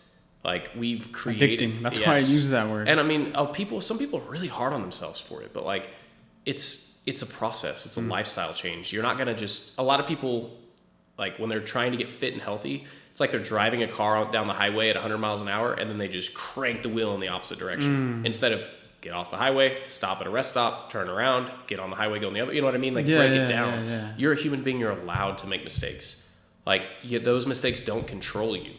You control those mistakes. So by subtly implementing small changes and forgiving yourself when you do make mistakes. That's the biggest thing, is people will make mistakes and be like, oh, I blew my diet, it's over. No, you didn't. You just made a mistake. You did what humans do. You did a very normal thing. So just try again. Try a little harder. Where did it go wrong? Why did you break that? Why did you feel the need to break your diet? You know what I mean? Let's come to the root of this, and then we can progress. So, I'd never judge anybody, dude. Like I don't eat perfectly all the time. I try really hard to. I try to live what I preach, but I've also recognized that I'm a human being and that making mistakes is normal. And that goes for sports too. Like that goes for everything. It goes for life, in my opinion. So hold yourself to a high standard, but understand your human limitations and work to pass them, Have some cheat days in between, bro. I like your case, by the way. Oh, I appreciate it. Oh, man. I'm a Dragon Ball fanatic. Are you, dude? So, yeah, Are we about to show off tattoos? Oh, yeah. That one's sick. I like that one. Goku here. That was a big... I know a lot of people find it silly, but that was a big inspiration for me growing up. Like Dragon Ball, as like a 9 and 8 year old kid watching this, like it molds you, dude. They impacted us so. Because I ditto exactly what you're saying. Because who else taught us to be kind to others like you are, to defend your friends as much as you can, to work hard. You might not have a chamber that you can bump up the gravitational force to take while you're going to Planet Namek, but like basically work hard. And what other attributes would you want besides just being strong, but teaching other people to be strong, and understanding that like you're not strong so that you can hurt people. You're strong so you can lift people up. That's the nature of being a human. And I love anime in general. I'm a huge anime fanatic. Like I could go on for days, but I try really hard to get my young kids to watch anime, like especially shows like Dragon Ball or like Naruto or like One Piece or something where the main character is a growth. Oh, dude, I love One Piece, man. Yes. Is the main character is striving towards something. Yes. And has good values, because it helped me a lot. It was so inspiring to me as a kid. It's one of the big reasons I got into training. And it seems silly because like to a lot of people it's a cartoon, but like, man, it's the messages that it sends and the never give up mentality. Standard shonen protagonist right there. Yes, absolutely, man. I like to talk to older people because obviously the younger generation are a little bit more, warmed up to anime. Oh, for sure. So I'll ask like my boss or my older coworkers, I'm like, hey, do you guys watch anime? And they're just like, what? Why? And I'm why? Why do you watch anime? And I try to explain it to them that what you see being acted on TV is done 1,000 times better with the animations. Absolutely. They're able to tell these stories. The music, I can't explain to people how many Dragon Ball. I like Dragon Ball because that's it's the first. Mm-hmm. It's my first one that I watch. It's what got me into it. But I cannot compare Dragon Ball to Naruto, or Shippuden. These shows that go deep into these character developments. When they kill people, it hurts our soul. We cry whenever Jiraiya died or whenever any of these people died. That shit hurt. Absolutely. And then I tried to tell them the next level was like, well, now you need to give One Piece a try. And they're just like, dude, how am I going to give One Piece a try? That thing is 1,000. I read it. That thing, that's 1,604. That's what, 1,000 episodes. 1,604? Is that where we're at? So chapters. 1,064. I think episode we're on like 1,030 something or 60. I don't remember. I didn't watch it. I read it because I read it during the pandemic. I read it all during the pandemic? It was an easy read. It didn't take me long. It took me 2 months. No, not when you're addicted to it. Like dude, I couldn't put it down. But compared to watching it, like I'm actually watching it with my wife. Watching right now. It can get hard. Oh, dude. The animation studio Toei Animation is. They are cash grabs, so they like to make a lot of filler, do stuff like that. But no, I mean, Dragon Ball created the trajectory for those animes, like, and that's what I love about it. And there's still a lot of good messages. Like, I would argue that Vegeta, in my opinion, has one of the best growths as a character in all of anime. Yeah, because Goku's going backwards. He's Goku's almost he's stagnant. Yeah, he has a problem. He has a problem. He's getting us into some danger. But no, I would also agree that Vegeta has had more character development than Goku, and it's almost sad to see how they do him wrong every arc. Oh yeah, and people at times don't let him win. Oh, dude, they'll think like this is the time. Like, oh look, Ultra Ego, it's his time to shine, and we're just like, no, guys, sorry, they're just gonna give Goku a Sasuno, and he's just gonna take out this Moro guy by himself. Oh, so you've read the manga too, man? Yeah, dude, you're a big fan. Yeah, yes. I'm heartbroken right now. I got this the other day. Oh, that is so sick. Yeah, that is so sick. Goku and the Gohan, it's still healing, but. Yeah, I've been wanting to get a piece, and I was like, look, that's my son, and that's that's so dope. My son was like, oh, yeah, that's so cool. I've got a couple other anime tattoos planned. I'm a big Hunter x Hunter is my second favorite. Dude. Like, and that manga comes back. I want to get a Netero tattoo, the old, like, I like him because he's this old man that still trains, and he still, like aspires to be something, but he's like 120 years old, but he's still, like, he's a boss. He's a monster. And I love that. That inspires me. Like, that's stuff that makes me want to, like, continue forward and continue working and seeing where I can go. And I recognize for kids, it may not be that way. I've recommended to some kids and like, this is stupid. And I'm like, all right, well, my feelings are hurt. But what else would you watch? It's either watch that or watch SpongeBob or Sesame Street. Like we actually, I guess, got some things that helped us become better people. You know what I mean? Absolutely. You brought up Hunter x Hunter. I watched that last year. I didn't read it. I watched it. Oh, dude, the Madhouse interpretation is amazing. I have a lifting group in the morning of younger guys that I lift with, and we show up at 6:30 in the morning. We have our pre-workout. We watch anime, and we're watching Hunter right now. What arc are you at? We're in the Chimera. And yeah, the king was just born. So that arc is crazy. I don't know what arc was the crazy. That one by far tops the cake, just because of the way that it ends. It builds up kind of slow, but the ending is crazy. The other one that I liked was, I don't know if it was the second arc or the third arc, but basically the one that Gon isn't basically the main character. It's Kurapika. And Kurapika goes over the spiders and he takes them out. I'm just like, that one, the one thing that worries me about Hunter x Hunter is just the limitless amount of powers that can happen. Yeah, anything can happen. And Dragon Ball Z kind of has a cap, and now they're just kind of coming up with things. Dude, Dragon Ball's out of control, but I'm here for it. Give me whatever. Give me whatever wacky, like the new movie Gohan's form. Like it doesn't make any sense, but in reality, that's what we're here for. Yeah, if you're expecting something different, you're not a true fan. I just want to see where Dragon Ball can go. I'm content with whatever story. Like the newest Dragon Ball movie, if I think about it objectively, I thought it was good. Really, if I think about it objectively, it was stupid. But if I think about it subjectively, in my own opinion, I loved it. I had so much fun. Great. But like when you think about like this human is capable of creating these androids that like are as strong as like Ultra Instinct Goat, like what the fuck? How does that make any? But I don't care. I'm here for it. They're there to sell toys. They're there to for money, and that's fine. I'm so attached. These are the first characters I was ever attached to. So I want to grow up. I kind of grew up with them. I grew up alongside Gohan and like all of that. So like I want to see kind of where they go. I've grown attached to them. If we gave you the pen, where would you take the series? Oh man, that's hard, dude. That's a hard answer. I think. You want me to tell you where I think I would like for it to go? Yeah, you tell me and then I'll tell you. I would love to, and they teased this a little bit, if they kind of like branched out and just had everyone go on their own mission, I would love to see Vegeta go to Universe 6. Oh yeah, that would be sick. I personally think that's gonna happen. I hope so. Because they foreshadowed a lot. Like in the Broly movie, like Vegeta talked about how scared he was of Frieza achieving a new form, and you've read the manga. Like now he's black. Now he's black. Yeah, he's crossed over, man. But his brother's cooler. Oh damn. See, we need to see him. No, that's the joke. Yeah, I know. That's why I was like, it's too cold. But no, I think we'll see that because Super has foreshadowed a lot. Yeah. Like it's pretty bad writing, but it's also, there's been moments like Ultra Instinct was foreshadowed in the very beginning. That's cool. Black Frieza was foreshadowed in the Broly movie. Gohan's form was foreshadowed in the Tournament of Power. I want to see them Frieza maybe overtake the gods. Because that was kind of shadowed as well. That was kind of foreshadowed. I love Frieza as an antagonist. I think he's the best. I would be so down with him being the main. I know that a lot of people in the community would not be happy about it, but Frieza, man, he's Space Hitler. He's as evil as it gets. Like, I would love to see him. I love his inclusion. Frieza's a racist. Dude, yeah, exactly, man. He just calls them monkeys and everything. He's a legit racist. He's a monster villain, and I love him. Like, Goku's a flat character in a good way. Frieza's a flat character in an evil way. Like, they're not capable of development.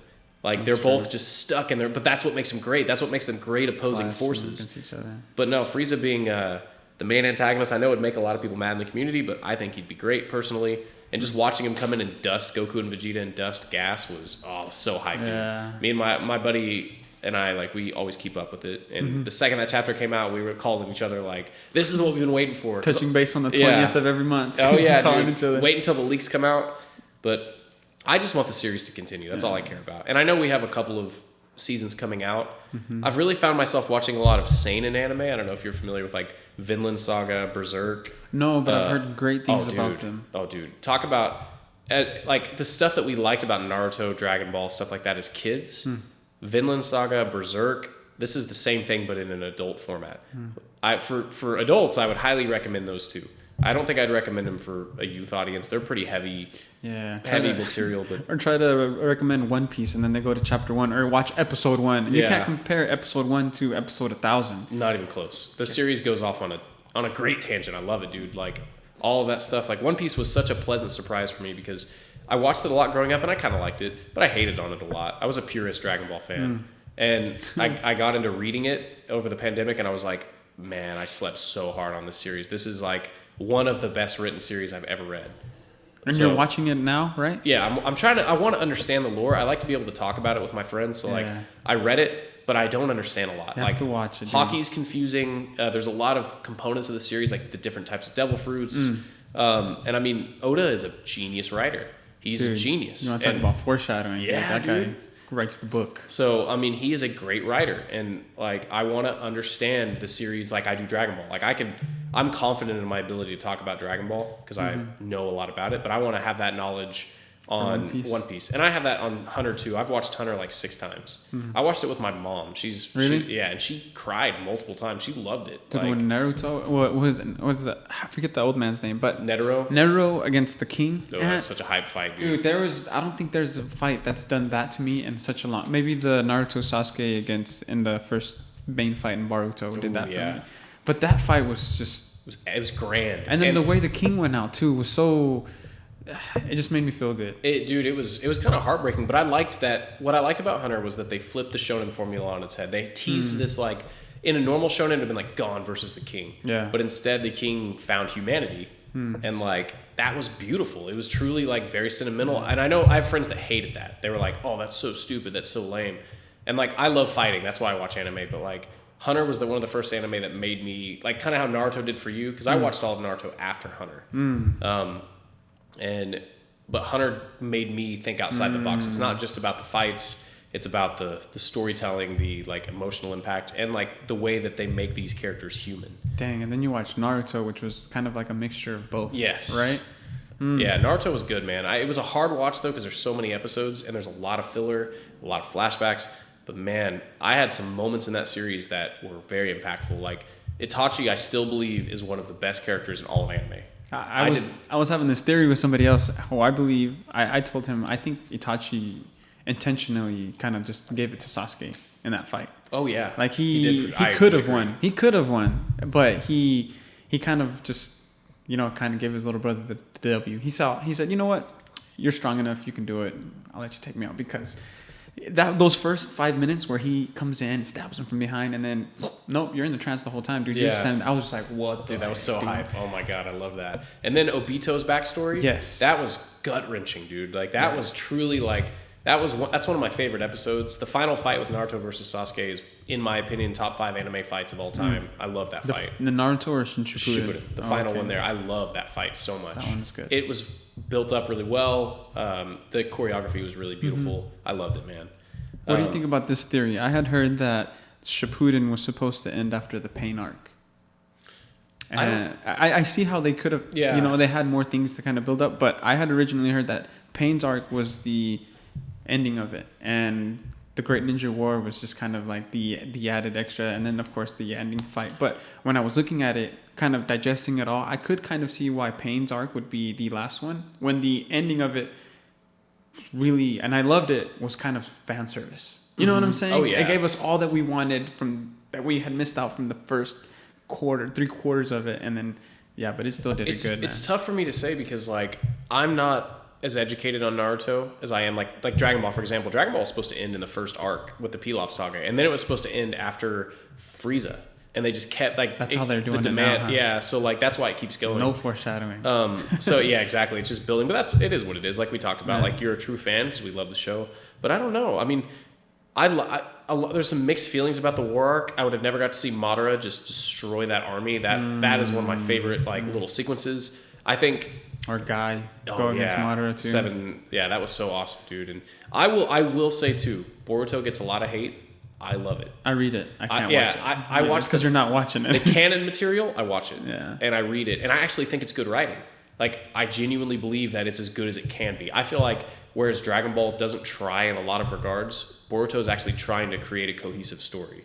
Just my observation. I'm not saying that's correct, but like, we're still talking about the, what are they called? The Otsuki? I don't know. I can't say that. Those aliens. Yeah, that are coming in. We're building into that, and I mean, I like that this new arc seems to have some influences from the Android saga and Dragon Ball. We have these like 3 or 2 Android kids that are overpowered. I don't know. I love shonen anime in general. That's kind of like the thing that I don't like about Boruto is how these out of nowhere just overpowered people are just coming out of nowhere, and the technology is just kind of ruining it. I think it just kind of it probably won't get up to Shippuden, but we don't know yet. We don't know yet. As long as people will watch it, it's going to go forever. I hope that One Piece, when it ends, will just end. I hope that there will be no more. I hope there will be they won't do like a One Piece Shippuden or whatever. Yeah. The series is perfect. Just end it. And maybe Oda can just write something else if he wants to do it, because he could create another masterpiece. But One Piece needs to just exist in its purity. You know what I mean? Who's your favorite character of the crew? If you were one of the crewmates, which one of the crewmates would you be? Oh man, it's a hard tie between Luffy and Zoro, which I know is a really generic answer, but I don't know. I like that I like Luffy and his values in people, and how I like the purity in it, the innocence. I like that a lot, but I like Zoro's tenacity. I like that he's how much he trains. That watching those characters train makes me want to train. So I enjoy that stuff, and Zoro's always trained. Dude's always lifting weights. Training. Always doing something. Doing finger push-ups with dumbbells on his legs. Whatever it might be. He's doing some crazy stuff. But would it ruin it for you if you ended up finding out that what made Luffy special was the devil fruit and not just him himself? No, not necessarily. Because, I mean, I've seen that argument online too because of the newest, his Because he's Joy Boy. Yeah. But I don't know, man. The series as a whole is just great, and I think I haven't had enough time to speculate in One Piece. That's why some people are upset, is they've been with it since day one, so they've been speculating and creating these things. Weeks. And I read it all in 2020, so I haven't had time to speculate. You're catching up to all these arguments, aren't you? I've speculated on Dragon Ball, so Gohan's form is I hate it personally. Yeah, but he was always teased that the half-breed human Saiyans were always hyped up to be the best. Always stronger. And all I want is an explanation. I wish Dragon Ball would just explain that to me. I hate that we're left to explain it. It does make it fun to talk about, but it just felt a little bit unearned, and it came out of nowhere. Piccolo stuff, I loved it. For example, Piccolo using the Dragon Balls to do the Namekian awakening. I thought that was a cool twist. And then his form, they didn't explain it in the movie, but that makes sense. It kind of makes sense. His orange form. So I'll give you some of my Dragon Ball lore here, if you don't already know this. No. So back in 2010, there was an online game that came out called Dragon Ball Online, and it was written by Toriyama, the writer. And on Namek, they had this tree for the warrior clan of Namekians that grew oranges, or a fruit, and it was orange. And if you ate it, it made you really powerful. So Piccolo's orange form was taken from that, but they didn't explain it. And I'm like, dude, if you would explain that, that would have been a lot of the fan base was well, he just wished for power. And it's no, this is this is a Namekian trope that existed a long time ago. And I wish of life, yes, kind of thing. I wish they had explained that, because it would have given it more value. Because I loved Piccolo getting the spot. He's one of my favorite characters, and they did him dirty in Super. They did do him dirty, but I think they did him justice in this movie by giving him a lot of time. I enjoyed the back and forth of him having to, babysit, and then they take, and then they're all right, we're gonna play this joke on Gohan to see if he turns up like we want him to. And Pan the whole time was just it was kind of like an inside joke between them. That was what I enjoyed the most about the movie. And I liked the androids. I liked Gamma 1 and Gamma 2. They were great. Cell Max, I don't have an opinion on it. It was fun. I was worried it was going to be some kind of kaiju force of nature. If they retell it in the anime, I hope they'll let him become perfect and make it, it almost gave me Bio Broly vibes. It definitely did. I was waiting to see the perfect cell. Is he going to absorb one of these androids and turn into the perfect cell form? Which I would have thought would have been even doper too. But if they retell it in the anime, I bet they'll do it though. I bet they'll change. You remember how they did it in Super? They changed some of the stuff. I think they'll do it, and that'll surprise a lot of fans and it'll make them happy if they do it. But no, I love Dragon Ball, dude. It's my forever hype. Have you ever watched Heroes? I watched a few, but man, after episode 7, I was like, dude, this is too much for me, man. This is wild. Even that, I still love it. It's great. You got the regular Goku, then you got future Goku, and then there's Xeno Goku, and then I'm losing track of who's who. And it's not good. It's horrible, honestly. Objectively, it's terrible. But I love these characters, and I like seeing them. And it doesn't make sense. It's just like an ADHD. It's fan service. Yeah, basically this is like on steroids, 7-minute hits of just nonsense. Dragon Ball Z. And that was me as like a 9-year-old kid. I was creating those wacky stories. So it feels, I enjoy it. I'm not going to tell you it's good. I'm not going to be like, you have to watch this. But that's the level of fanatic of Dragon Ball that I feel like I'm at. But I don't feel super educated on like One Piece and stuff like that. So like, I like to listen to other people's opinion on it because then I can put in like what you just said with Joy Boy and stuff like that. I'm like, oh, I mean, that's... You have to watch it, dude. Yeah. Where are you at when watching the anime? I mean, I've read it all, but we just finished the Alabasta arc. Alabasta arc? So, I mean, it's a hard watch, dude. That was 145 episodes. Yeah, that's a long arc. It was good, but I got kind of bored. I didn't like the way they took out Crocodile. He seemed really OP for him to get beat by just a little bit of water. Yeah, the blood. You know what I mean? But I mean, I will say, knowing where the series goes makes me like it more. So the first time I watched Hunter x Hunter, I really didn't like it because I came from Yu Yu Hakusho, and I was like, this is fire. I love this. But Hunter was boring. I was like, there's a lot of exposition. There's not a lot of fighting. And when I finished it and rewatched it, I was like, oh, he like planted these seeds. So going back and rewatching it, I'm enjoying it a lot more than when I first read it. Water 7 was the arc that made me realize that One Piece was the GOAT. Goated. Yeah, I was like, when I read Water 7, I was like, this is... That's when Frankie comes... Frankie comes in and Robin joins the crew and like... That and like all the pieces from the earlier arcs were brought in, like the giants. That's when I understood what One Piece was. That's when it starts getting great. Yes. And then after Water 7 is when they go try to get Robin back. I think it's the War arc, isn't it? No, the Water 7 and Ina's Lobby, I think, are the. I consider them the same arc. Like from Water 7 to Ina's Lobby when they get her back. That's when I was like, I get what One Piece is. Goated. One Piece is like these characters they're bringing in were characters that were from 100 episodes ago that they made significant. I'm just like, this is genius. I love it, and that's what made me realize I was like, this is one of my favorite things. I have pieces of fiction that I've watched. What are the moments that you're looking forward to seeing animated? Oh, definitely Joy Boy. Joy more Boy's than moment? Anything, yeah. I can't wait to see that animated, but I'm excited for you to see... Go ahead, tell me. And Shanks, like, using his hockey and knocking out that general. Yeah, that one's going to be good hype. to see. Oh, my God. That one's going to be so hype. Cool. So cool. I'm excited for you to see... have you seen the Gecko Moria arc? You haven't seen that, have you? Oh, yeah. Oh, okay. Wait, Gecko Moria is that's like the haunted Halloween one, yes. isn't it? Yeah, I've seen that. I think Zoro's moment was top. Where he gets the... Oh, yeah, dude. That one right there. Yeah, that was super hype. Like, that was a tear-jerking moment for me. And then the one I loved, I think my favorite scene in all of One Piece, all of it, is when the Celestial Dragon is like making fun of, or like the octopus guy shoots him. I can't remember his name, Hachi, I think. And Luffy punches him in the face. That's when I think of what One Piece is as a series, it is that. And that, well, I read this comment and it was super funny, man. It showed the Celestial Dragon, it makes it black and white, and they're like, they punched this dude back into the manga. So hard and made an anime. Yeah, he punched so hard and made him into an anime. Yeah. Yes, that top tier moment right there. The one that you have to see too is like, even if you have to go back to one episode, is whenever Luffy walks up to between Kaido and Big Mom to see the scabbards all beat up and whatnot. That fight when they first go back just to watch that. I've watched that episode like 4 times. I got goosebumps. Oh yeah, dude. Goosebumps. I know it. Like when that episode aired, I use anime as a pre-workout. So as someone who's getting into working out, I will tell you this was the best weapon for me. Is like I'm not suggesting you take pre-workout because I mean there's no long-term studies on it. There's all sorts of issues, but I like it. And I make your face itchy maybe. Yeah, but that's beta. I can explain that stuff, but like it's still, if you're a heavy caffeine user, you should not use pre-workout. But if you don't, it doesn't hurt. I like to drink pre-workout and watch an episode of anime that gets me hype. It's almost like a reward to myself to exercise. Does that make sense? Yeah. And it gets you kind of in the mindset. So like I used to just watch random stuff, like random fights, random moments, but I now just watch series. Like right now I'm watching Mob Psycho and like Chainsaw Man, stuff like that. Some of these newer shonen.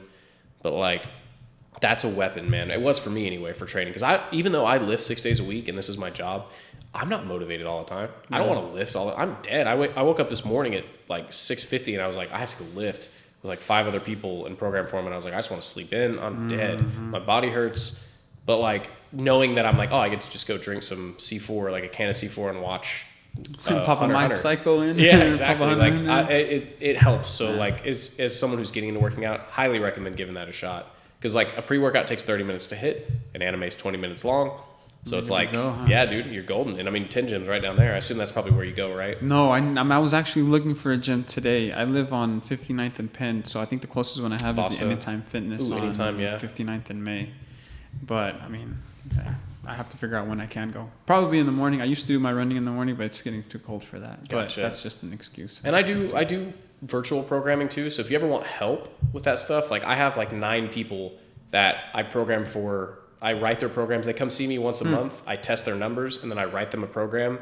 And we talk about goals. They go off, do the program for 4 weeks, and they come back and see me. We retest. We reevaluate. I mean, I have like 9, 10 people, I think. I've got a girl in Croatia that's a rower that does it. Wow. I've got a master's level rower in like Wyoming that does it. And then I have a lot of people locally that come see me. Some of them are older adults. Some of them are young.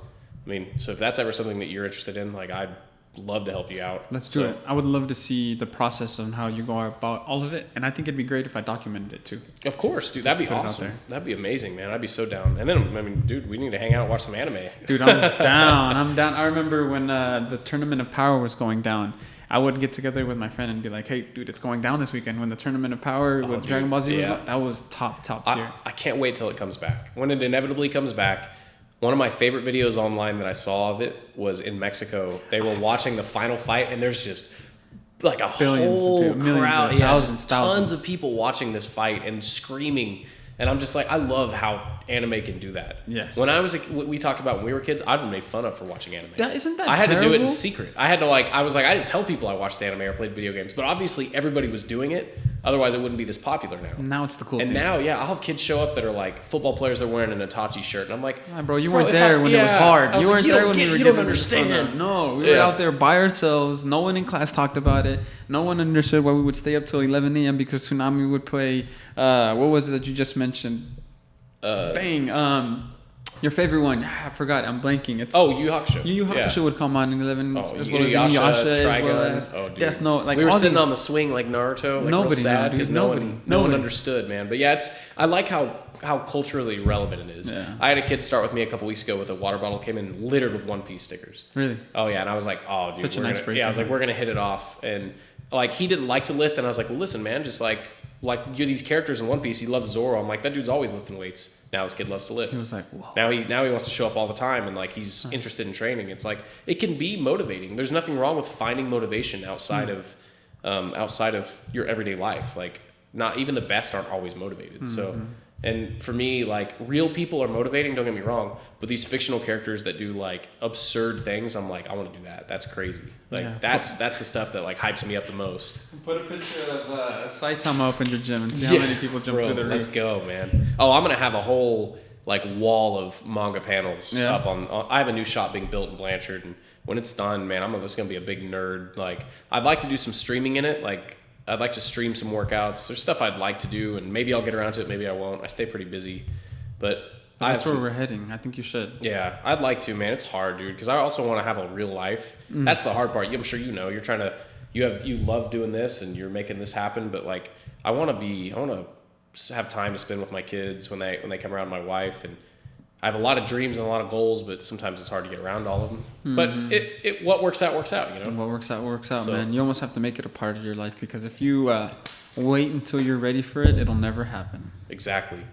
So, but yeah, man, I'm like, I can't thank you enough for letting me come on the show. And dude, this was fun, wasn't it? Yeah, it was great, I feel bad dude. for the listeners that don't like anime, dude. We did it at the right time. We got through all the meat and potatoes and saved the toasted bread for last. You know what I mean? Yeah. Hopefully the real stuff is at the end. Hopefully we didn't burn the toast with the anime talk, dude, and left it golden brown. But oh man, the I don't know what the demographic is that you have to listen, but the soccer coaches and stuff, they tuned out. But I bet the kids got in on that. You never know, dude. So, and all I'm saying is, if you ever want to do some kind of anime type podcast, I'd love to do that. If there's ever something that you wanted to do with that, I haven't had a chance to sit down and talk to somebody with them. I had someone last podcast, but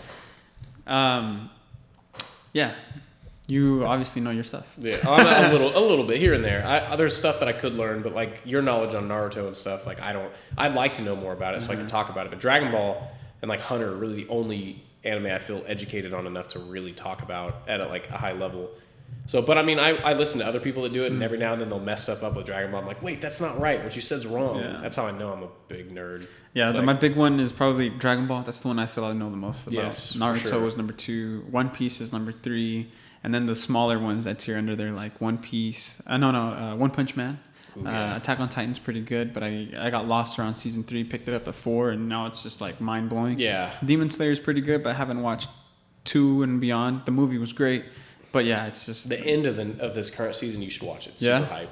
I try to stay away from the clips and the YouTube videos Yeah, because you I need need to. to watch the beginning because I need to fall in love with the character first. Kind of like if I watch the fight at the end of the Mugen Train, I don't really care about Rengoku that much. Yeah. Dude, I love Rengoku, but like I think Demon Slayer is oh man, I'm gonna catch some hate for this, but like I love it and it gets me hyped, but I think it's pretty mid-series personally. It is mid. Like, You can't just get hit with all the good stuff all the time. Yeah. You know, you got to kind of build it up. It's kind of like the TikTok version of anime because it's just every episode is a banger, but it's almost like that's just how they have to make it nowadays. No, and it appeals to a lot. Like having Tanjiro as a very like moldable character. Like he's how do I describe him? He's very broad as a character, makes him relatable to more people. So like of course people are gonna like that. But I don't like Tanjiro that much as a character. He's like I call him Sword Deku. I don't know if you ever watched My Hero Academia. Sword Deku. Yeah, but he reminds me of Deku with a sword, essentially. Kinda. I see where you're going. Yeah, not as much of a crybaby, but like same idea. Yeah. But I don't know. I'm not hating on it. I know I sound like I am, but like I've watched enough shonen that I like to be a critique. I still love it. I watch it. I really enjoy it. So, but I like to like talk about what I like in shonen anime, what I don't like, and you know what I mean? Yeah. So, I do. It's good to be able to have these type of conversations with someone because it isn't something that you can talk about every day. Yes. You know what I mean? You really should though, man. If you like this stuff, watch Vinland Saga. It's on Vinland Netflix Saga. right now. Just make it to episode 4. That's like the Viking type of... Oh, dude, just trust me. Just trust me when I say, if you make it to episode 4, you're not going to be able to put it down. 4. Like, it's like, and I mean, 1, 2, and 3 are really good, don't get me wrong, but 4 is where something pivotal happens that, like, Hooks us. arches the story in a completely different direction. Yeah, it's the hook. And, like, it's so good, dude. And Berserk is one I'd highly recommend, too. Those are 2 seinen manga that are, like, they're more for people our age, but share a lot of elements of shonen. But those two are they changed my life watching it. They changed the way I view people and the way I view life. Crazy, isn't it? It's wild, dude. I had watched one, I forgot where did I watch it. It was about this Boji, a small little king. Oh yeah, dude. Have you seen that King's one? Ranking. King's I need to Ranking, finish it. I'm Ranking's 2 King. episodes behind, and I never finished it. I loved it. I That don't one's really know good. why I didn't finish it. I just really got good. busy and like I was getting real hype. I really enjoyed that one. I think that's a seinen too. if I Yeah, remember that's the one correctly. my wife was looking at and she goes, "What are you watching?" I was like, "This kid, you don't understand. He can't talk, but the shadow translates for him." And his dad just died, but he got taken over by this person in the wind in a glass. Like you don't understand. Does But your this wife- guy's really fast, though. He can do cool things, and he's really nice. But like he gets taken advantage of. And Did your wife watch anime with you? No. Oh, dude, I tried to. I got my wife to watch Hunter, and she loved it. Like, just loved. I got my Hunter. nephews hooked. And, but not my dude, wife. that's the easiest part. I've got a couple of my nephews to watch. Like, unfortunately, I used Jujutsu Kaisen, which probably wasn't the best one to use. But Real that quick, one- man, I really need to use the restroom real fast. No, go. Well, look, man, we're just gonna. Cause I think we're done. Yeah, we've done it. We got a lot covered. We're at an hour and 55 minutes. Yeah. So if you've listened to this up to this point, dude, shout out to you guys. You guys really like anime, fitness, and working out. I hope you were able to pick up a lot about how to protect yourself, how to train yourself better, how to teach your kids to be better athletes. And if you need someone to hit up, some pointers, he definitely seems approachable and really willing to help. So I definitely recommend you to hit Eric up. Eric, do you have anything to say before we close out? Just thank you for letting me be a part of this, man. This has been an amazing experience. And like you said, if you guys want help or just want to talk, like, I'm more than willing to talk and help you guys out, especially if I can give back to the soccer community that gave me so much. So, but yeah, thank you so much. Yeah, dude, shout out to Garrett for making this happen. Man. Absolutely. Garrett's the man. Garrett's the man. Well, I appreciate you, man. This has been another episode of the Mass Futbol Podcast.